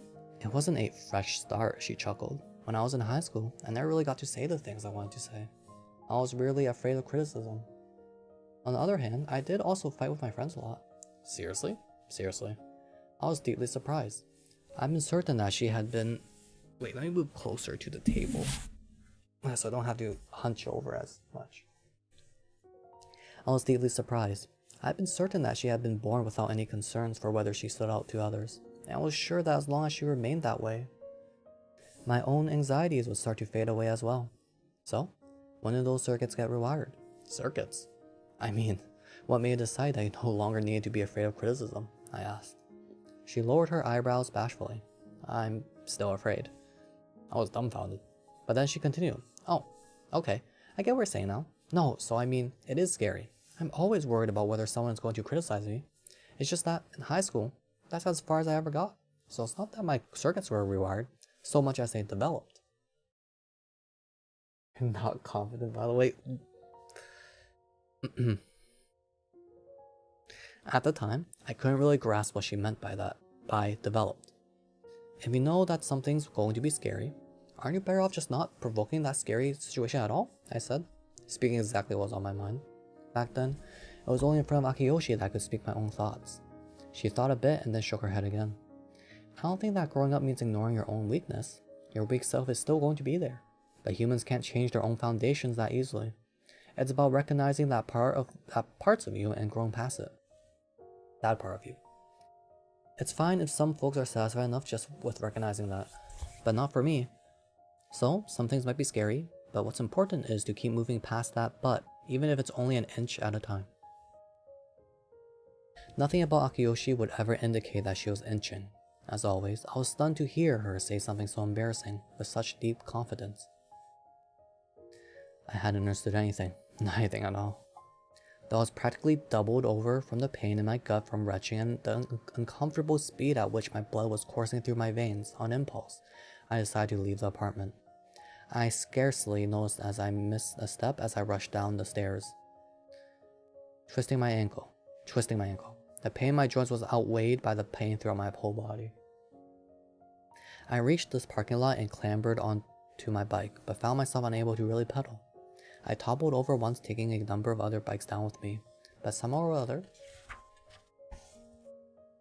I was able to depart. I pushed the pedals with my weak knees, straining to move as quickly as I could. Dang, I feel like sneezing, but it's not coming out, so awkward. I was headed for the apartment building that Akiyoshi once used to live in. I still remembered its precise location. I wanted to see her to speak with her. Straight away, right now, focus on that. I pedaled with all my might.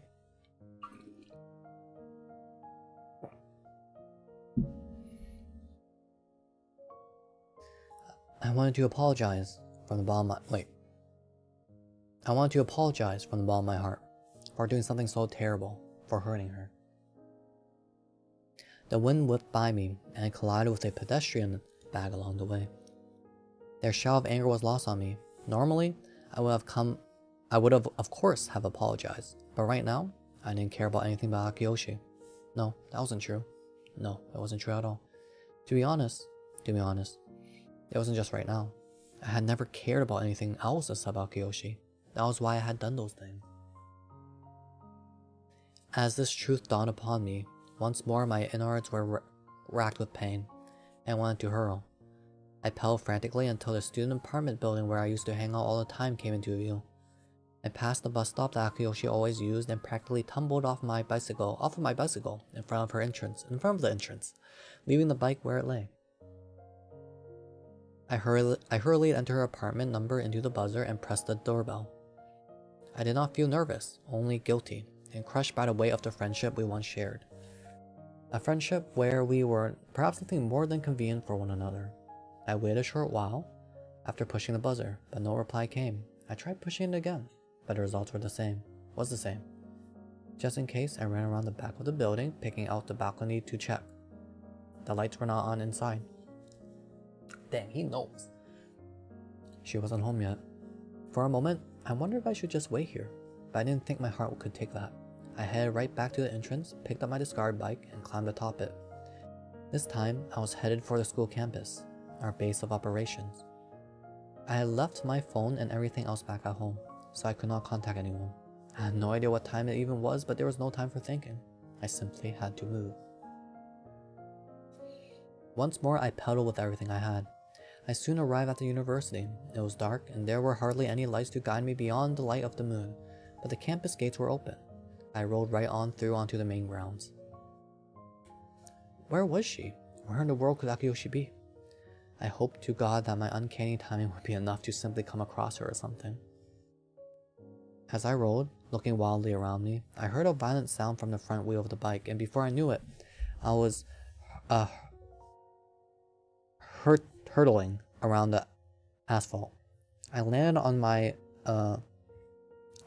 elbows and knees, smacking my head slightly on the sidewalk curb. Ugh. I gingerly stood up, feeling all the pain you might imagine, and looked for my bike. I found it nearby, the front of it horribly twisted as though I must have crashed into a guardrail. The fact that it was broken did not bother me in and of itself, so much as the fact that I had lost my speedy means of transportation. I wanted to see Akiyoshi that very moment. Once more, I felt that pressure in my innards, bile rising. I spit it out on the ground along with all the grit that had gotten into my mouth. I tried to run, but the pain in my knees got in the way of that.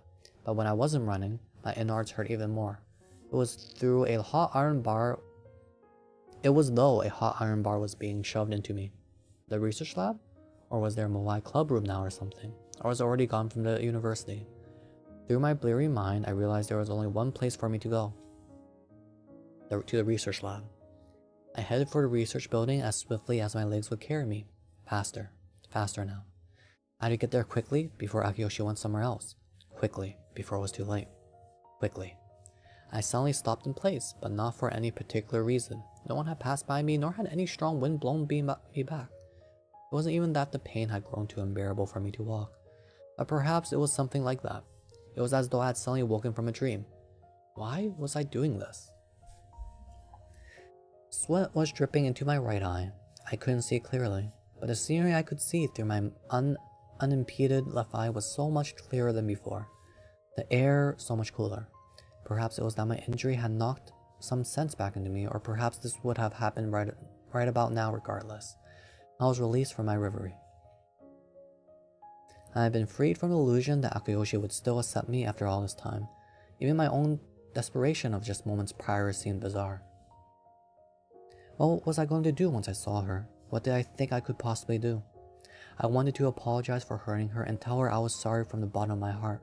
And then what? Even apologizing would solely be for my sake. I wanted to be forgiven, to be friends again, for her not to think poorly of me. There was nothing that she would get out of it. And why would I even think in the first place that she would forgive me? After what I had done, after the mess I had made. Will I ever be able to take everything back? Both my breathing and my heartbeat sound different than they normally would, almost painfully present in my ears. My knees and elbows throb with pain. I should go home, I thought. Yet again, I was failing to consider Akiyoshi's feelings. There was no way she would ever want to see me again. Regardless of the fact that I had once been her friend, I had spat those rancid, poisonous words at her and ruined all that she had worked so hard to build in her 4 years. Who would find someone like that anything but despicable? Why would she ever want to see me? There was no good reason for having to meet with someone you hated. That would only give you a good reason to hate them even further. But could there be a situation like that? What if there was? I stood there thinking, through the clang in my skull. And then, a single thought occurred to me, one which I wondered if I ought to carry to fruition. I fretted over this, but even as I fretted with every fiber of my being, I started moving toward the research building again. I stared straight ahead, moving my feet forward step by steady step to moving my feet forward step by steady step to close the distance. My arms hurt, and my legs hurt. My innards and every part of me hurt, yet they also didn't. Taking far longer than I ever should have, I finally reached the building in question. Unlike the rest of the building, where classes had finished and it was fully darkened, there were a number of lights on in the research lab. It was like a beehive. That was the only place where the larva could be found. The lights in the room I was headed for appeared to be on. I had no idea if she would be there. Even if she was, I had no idea what I could even say to her. Still, I had to see her. I pushed the door open and headed into the building. It was cooler inside than out, and it suddenly felt as though my own skin was thinning. Thankfully, the elevator was working. I rode up the 4th floor and walked down the dark hallway. More thankfully still, there was only one room in the hall from which lights flooded out from the high windows. I proceeded with certainty. I stood before the door and knocked without hesitation. receiving a reply. Come in. The one I wanted to see was beyond this door. I grabbed the knob and pushed the door open. Good evening. What? The one who raised her voice was a woman right beside me, who was not the person I expected to see. Hold up, she shouted, looking at me. You're really banged up. What? Before I could reply, eyes still adjusting to the first bright lights I had seen in a while. Someone else? A man sitting in a folding chair with his arms cross-cut in. You have some business with me? Yes, I do. Doesn't that all hurt? It does. More importantly though, I started to say, when the woman, probably a member of the research team, stepped away with a, I'll go get some things, running out of the room and leaving the door open behind her. Keep knocking the mic. Sorry about that busybody, he said, as I stood there speechless. It's fine, I replied, shaking my head again. Bowing to this utterly resigned individual. Been a while, Wakisaka-san.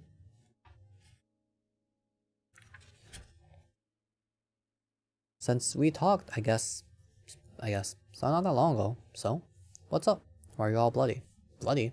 When he said this, I looked at my arms, finding I was far more injured than I realized. I quit looking before my brain could register how painful it should be. There's something I want you to ask you, I explained. My, never thought I'd see the day. The great Tabata-kun wants to ask me something. Sure, honestly speaking, I'm shocked you even come to see me.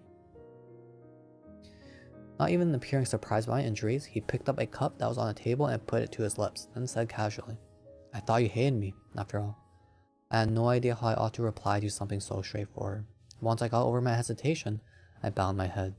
My apologies. What I was apologizing for was not for hating him, but for barging in here to see him despite that fact.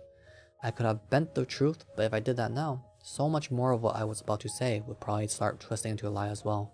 So I just bowed my head again. Hold up, someone woke up, so... just hoping they won't ambush me?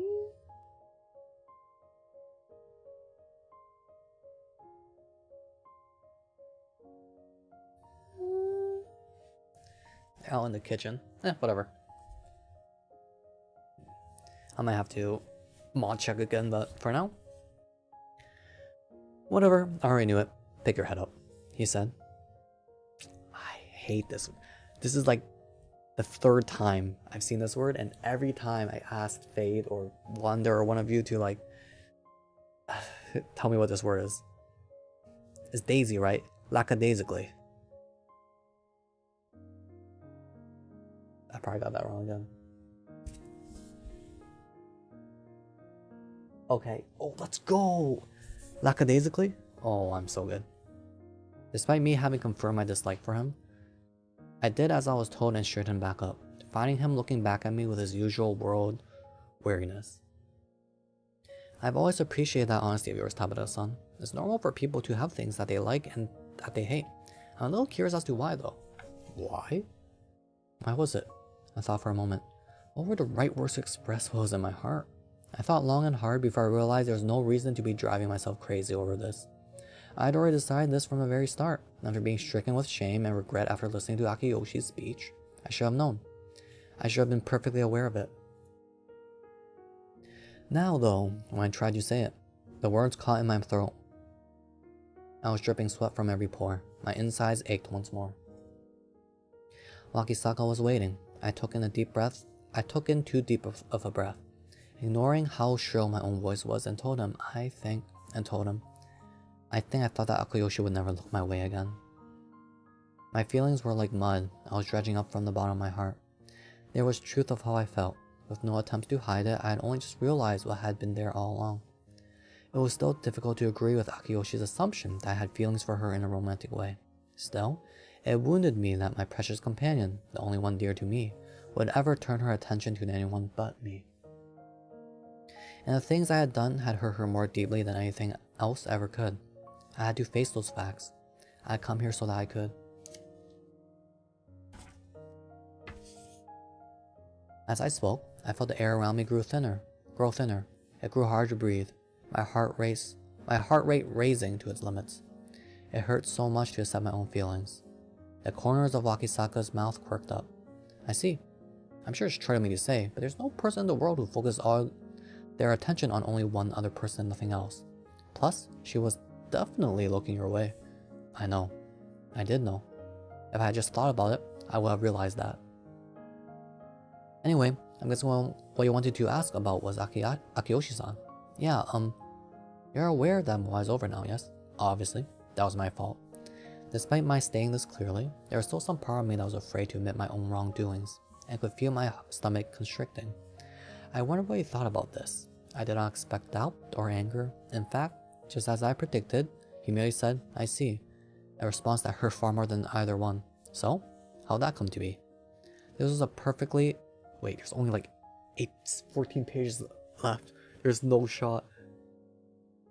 This was a perfectly natural question, even though I wondered if I should answer it, the weaker parts of me urging me to convey the story, while omitting the parts that were less convenient for me. However, I told him everything, by which I mean the whole story of how I tried to destroy Moai, and how I had hurt Akiyoshi.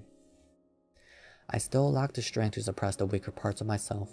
It was just that it would have been so much more frightening to wallow in my misery of that weakness. As soon as I finished speaking, without the slightest hesitation, Wakisaka opened his mouth and said, You really suck. There was no hint of reservation in his voice. I do. Ayoshi-san used to talk about you all the time, as until you quit Moai, he said, staring right at me. She badmouthed you a bit, but I'm sure that's just a reflection of her faith in you and your deep friendship. She was obviously in the wrong in some ways in this situation, but you really betrayed her trust. You aren't wrong about that. Other than Akiyoshi, he was the first person to actively criticize me about this matter. Coming from such a clear-cut angle, it struck me straight on. So, then, that all said, what was it you wanted to ask me? Whether it was out of kindness or indifference, I was thankful that Wakisaka could be so objective about this. He had given me the opportunity to speak about the reason I'd come here. I was wondering. Though I very clearly disliked Wakisaka, it took an extra second of breathing to prepare myself for being disliked by him. If there was anything I could do for Moai. Ooh. I knew this was a selfish thing for me to ask, and it took even more courage to say it than I had to admit that I disliked Wakisaka. After I had been the one to tear things down, after I had hurt Akiyoshi, I had to say it, even knowing that I would be despised, vilified, scorned. Though I had fully expected it, I heard Wakisaka let out a deep sigh that cut directly through all my confidence. What is it that you think that you can do? At this point, he did not include, but I could hear in his tone. I steeled my wavering body, holding back my legs from running. I'm sorry. I had no idea. I really don't know. I was just thinking that maybe there might be something. Why are you asking me?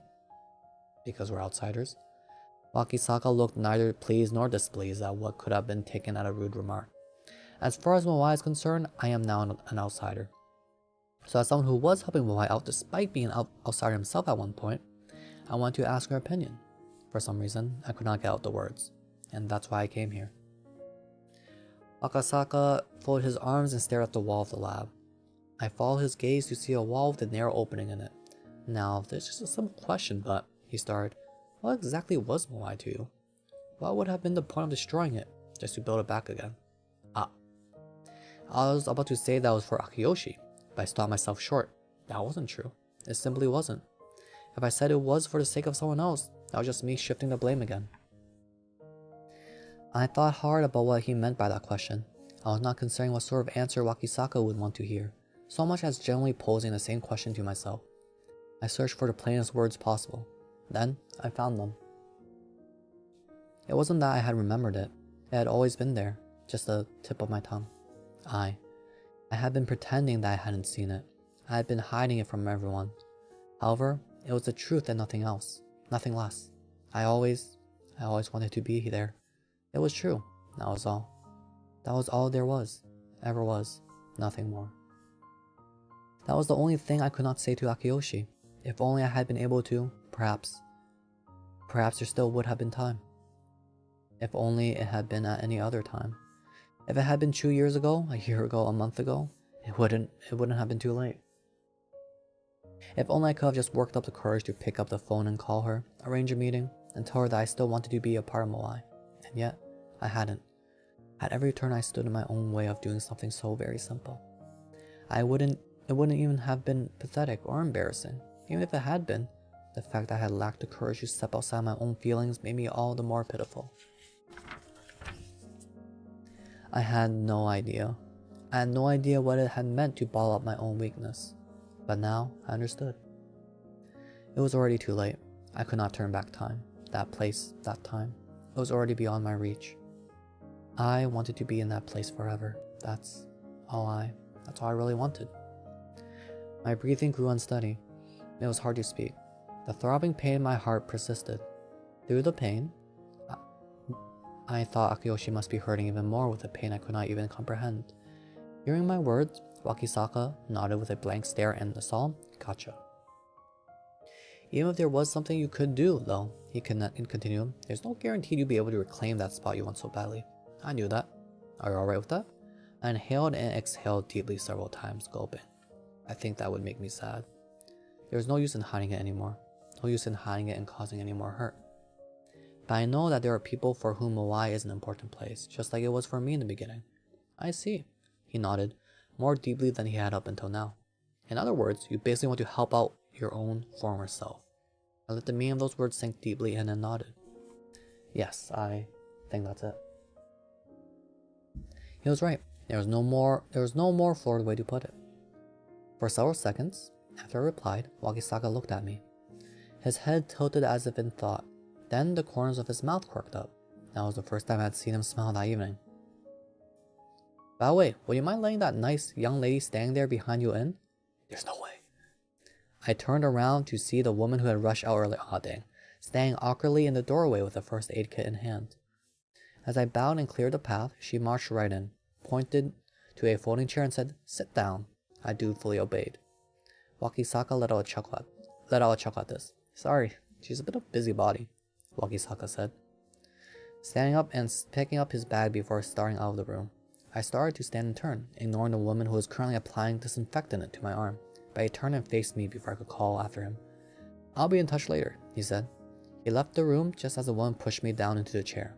Unable to refuse this act of kindness, I sat there, obediently receiving my treatment. As she worked, the woman smiled gently as if remembering something. "He's a busybody too," she said. I stared fixedly at the small slit in the wall. Before he destroyed Moai was his sand. It was actually his talk with Wakisaka. I'm sorry. Sans Undertale judgment moment is so funny to me.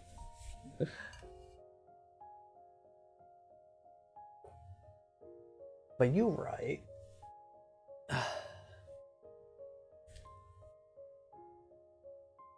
He passed the check. He passed the judgment. I wish that spring would linger a little longer, I thought. It's basically low temperature. Oh, I'm sorry. I thought, threading my arms through a long sleeve shirt. I sipped some coffee and ate a slice of toast with some salad I had bought from the convenience store, opening up a message on my phone that pressed, "Hurry up and get out here. I can't wait to see you." The message had started with that polite greeting and ended with those words. "I can't wait to see you?" Who would say that? It occurred to me that the last time she had contacted me, but being cute while still being polite, must have been some special technique she had picked up. Who? What is this? Once I finished with my coffee, I rinsed out the cup and set it in the sink.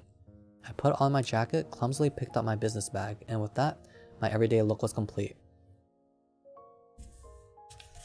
Is this a time skip? Normally, once I entered this mode, my body started feeling rather heavy, but the fact that I was heading somewhere different from usual put me a little bit at ease. I checked the clock, seeing that there was still 20 minutes until the train I intended to catch. It was 15 minutes from my home to the station. As a now serious professional who had only been late a few times since I started working, I always left the house with plenty of time to spare. I shared a simple greeting with my neighbor, who must have just gotten back from a run around then. I was thankful for this apartment and its thick walls, which prevented this lady from hearing the fights I had with my girlfriend. Hey yo. It was a 15-minute walk exactly to the station. Though it was still spring, The sun was harsh, and my forehead beaded with sweat. Oh god, I've been reading too much. I passed through the turnstile and waited. The train arrived shortly. One of the reasons I liked the new place was that the nearest station was the first stop on the line, so I could always find a seat. It would be about an hour's ride until I arrived at my destination. I ended up nodding off while I thought about the things I was about to say, frantically gathering myself up and rushing off when we reached my transfer point. After 15 minutes of rocking along on the subway, I arrived at the station nearest to the university. I had once commuted to every day. It was a Saturday, so there were few people there, so I purchased a canned coffee from one of the vending machines on the platform and took my time enjoying it. After watching one more train come and go, I finally headed for university. I took the escalator up in accordance with my physical strength, which was declining slowly by the year. I passed through the main gates and headed for my final destination, one for which needed no maps, the largest cafeteria on campus. I was a little disappointed to think that there would be no food service running today, considering how much I used to enjoy the fried fish there. The closer I got to my destination, the more students appeared. When I rounded the last corner of the cafeteria entrance, a cheerful girl greeted me. A bit regretfully, I ended up returning the greeting with a bow and a bit of reserved business smile. There was a table set in front of the cafeteria with 3 students sitting at it. I spoke with the first girl I locked eyes with, knowing that she was just as nervous as I was. Hello, I'm Tabata Kaide. I pulled out my business card holder from my inside pocket and handed her a card. She politely accepted it, confirming my business and company name, and checked it off with a marker. Thank you for joining us here today, she said. Just inside, you'll find some materials and refreshments. Please help yourself. I assume this is Moai. I will. Thank you very much. This time, I intentionally gave as natural seeming a smile as I could and stepped inside the cafeteria. The mild air conditioning was pleasant feeling, just as the girl had said.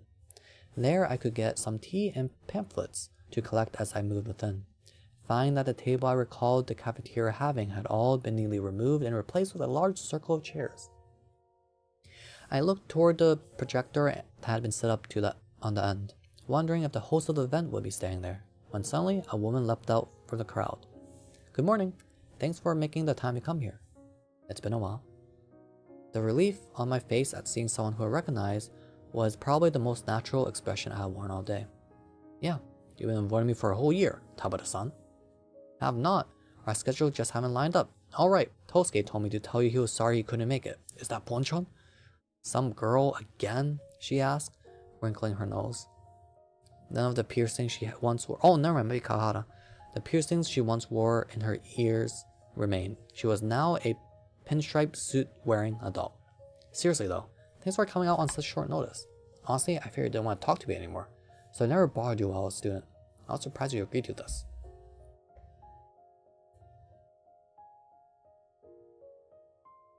I actually don't know anymore. Yeah, I think that came across in that. Seriously? You texted me, but anyway, if I turn you down, I'm pretty sure you just kicked me again. Listen, that was years ago, and we were drunk. You really do like to hold your grudges. Rich coming from a tough girl like you. As we tittered each other, the test of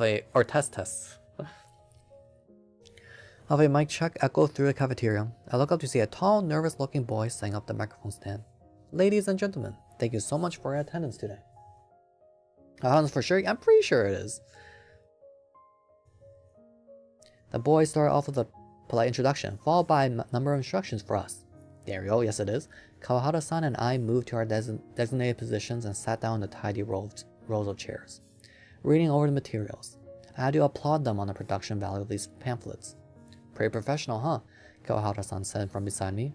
Obviously, I invited you here because I wanted to get you involved with the students. But honestly, it was mostly because I wanted to see what we've built up over the past 5 years. I looked at the bashful look on her face. Sure enough, either that was a trick or she was a genius. Finally, the appointed start time arrived, and though it seemed that some of the participants were still not present, we went ahead and began forming groups with the students. For the first group, the professionals were sorted out based on the students' prospective industries, so Kawahara-san and I were separated. Just before we parted, she threatened me with if you bully any of my kohai, I'll kick you again. I was urged to sit in a chair placed in the middle of a circle with a number of students seated around me. They all gave me a loud, hearty greeting of "Thank you for coming," which I replied to with another awkward smile. First period will now begin. If you have any questions, please ask one of the circling members. Have fun, everyone. Regardless of how nervous the glimmering gazes pointed my way made me, we were given the signal to begin. The students once again greeted me in unison. I felt like I had suddenly been appointed teacher or something. Good morning, I'm Tabata Kaede. Pleased to meet you all. I decided to start off with some small talk. This is my first time participating in this conference, so I'm actually pretty nervous. I hope I can ask you all, so please be gentle with me. Well, I was invited here today by Kawahara Risa, who was the group representative as a senior 2 years ago. Unable to say anything particularly interesting in front of the attentive group of students, I decided to just launch into an explanation of the work I did. I explained about our company, our duties, our primary clients, and the benefits, the sort of things that one would speak about at a job fair. My clumsiness was somewhat inevitable. I had never listened that closely during my time as a student. I should have pinched more techniques from those speakers back then. Of course, if you told my student self that one day I would be the professional, standing up here talking to students, he would have never believed you. Students gave me their undivided attention, faces serious. Once I finished talking about my work, it was time for some Q&A.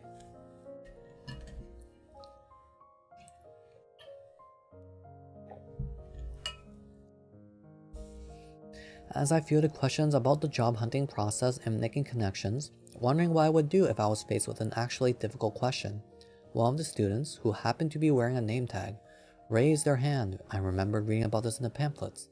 The ones wearing name tags were members of the group. If you don't mind my asking, what were some good experiences you had during your time as a student? Things that I learned a lot from, if any. That was their question. It was probably a question from the manual. The word growth was proudly emblazoned as one of the key principles by which this group operated. So that was surely what they were interested in hearing about. Good experiences, things I learned a lot from. One thing immediately came to mind, but having no idea how much use it would be for them to hear about it, I immediately dismissed the thought. But then, I reconsidered it. Maybe it was fine if it was no use to these kids. It was fine to learn. It was fine to learn about things that you had no actual use for. Then, you could make choices that would actually benefit you. Are you feeling okay today? No cold? I'm very cold. I'm wearing a vest right now. I'm wearing 3 layers. A shirt, long sleeve shirt, and like a vest. And actually before streaming, I was wearing gloves. And I'll probably wear gloves again after stream. Yeah, but I don't have gloves that I can turn the page comfortably. But we're almost done. Alright, 2 more pages. I looked one time across the whole group and then began to speak. Well, I wouldn't call it good, but there was one experience that I learned quite a bit from. I took a slightly deeper breath than usual. I heard someone important to me, and came to regret it. I feel the air within the circle growing heavier. The weight of the air seemed to match the tone of my voice. When I was a student, I hurt a very dear friend, and I completely destroyed something that she had valued. One baby-faced girl, probably freshman student, stiffened. By the time I came to regret it, it was too late, and there was no way to undo the damage. I carefully chose the words that would best get my message across. And it wasn't as though I hated this person. On the contrary, I held her in such high esteem that when I saw her going down what I thought to be the wrong path, I decided it was my job to correct her behavior. What happened was the result of my own selfish actions. There might even be some of you here who have gone through a similar experience yourself. One boy nodded weakly. Even now, I still regret it. This might sound arrogant of me, but I'm glad that I was able to acknowledge that regret. The regret of causing that hurt is still rooted within me and makes me strive to be as honest with other people as I can. It makes me think about sincerity. Even though I had no idea if this was yet something that I had achieved. Realizing that I hope to never again do something like that, to never again harm the people that I hold dear, was an experience from my time as a student that has had the greatest influence on me, both in terms of my professional and my everyday life. I still strive a little more each day to be a safe haven for others, to be someone who would never harm those special people, which might sound a little awkward to hear, but that's the truth. Yeah, I am like that right now. Somehow, I had managed to tie things back to my opening words. Now that I was speaking about it for the first time, something occurred to me. Perhaps giving this talk was the reason I had come here, the reason for all the time that had passed since then. I gauged the students' reactions, wondering if I should prompt them for a next question. Then, when I looked up, then our eyes met. My eyes met hers. The whole time I had assumed it was one of the group members who had been circling the room, but when I saw her out of the corner of my eyes, standing there behind the students, watching, there was no doubt. Our eyes met, and I stopped breathing. Oh, whoops. She nodded once, hesitantly, her eyes still on mine. Her lips parted once and then closed. Kawahara-san had once told me that she hadn't planned on attending. Standing there in her suit, she just stared at me. Tabata-san, are you alright? A group member who was sitting in the circle asked me, and time began to move again. Let's go. No, this is the last pages. I quickly apologized with a sorry, then concluded. I hope that answer was sufficient. By the time I looked up, she was already gone. I thought she might have just been an illusion, some convenient illusion born from my own scars. Finally, the first period came to an end, and I gave a suitable farewells as I stood. I had to look for her, just in case. There was nothing I had in mind that I would do if she was there, but still, I had to try. I searched desperately through the announcement of a break period. Surprisingly, I found her quite easily. I spotted her from behind, heading alone for the cafeteria exit. Before I realized it, I was already stepping towards her. It was fine if she was an illusion. There was nothing that I hoped to do, nothing that I could do, and yet my legs moved. I only started considering what to do after I started after her. Finally, I found myself outside. Looking all around, she was walking down the boulevard. I saw her shoes crouched down on the fallen leaves on the ground. She was no illusion. There was no obstacles between me and her slender back. If I hurried, I would be close enough to tap her on the shoulder. We had only known each other for a few short months, but the one I knew I was supposed to be standing beside was right there. I thought about calling out to her, but I was halted by an overwhelming fear. Every action you take has a chance of making someone else unhappy. I didn't want to be hurt. I was afraid. And yet, I want to see you again. I want nothing more than to see you again. Maybe now, you would accept me with all my mistakes and all my weakness. Me, someone so different from you. It's because of you that I became the person I am today. You made the lies that I told a reality. My pace quickened and I caught up, just behind her. Obviously, I was afraid. I was still me, after all. She might have just ignored me. She might even reject me, but that was fine. She could ignore me. She could reject me. If that happens, I just need to get hurt again.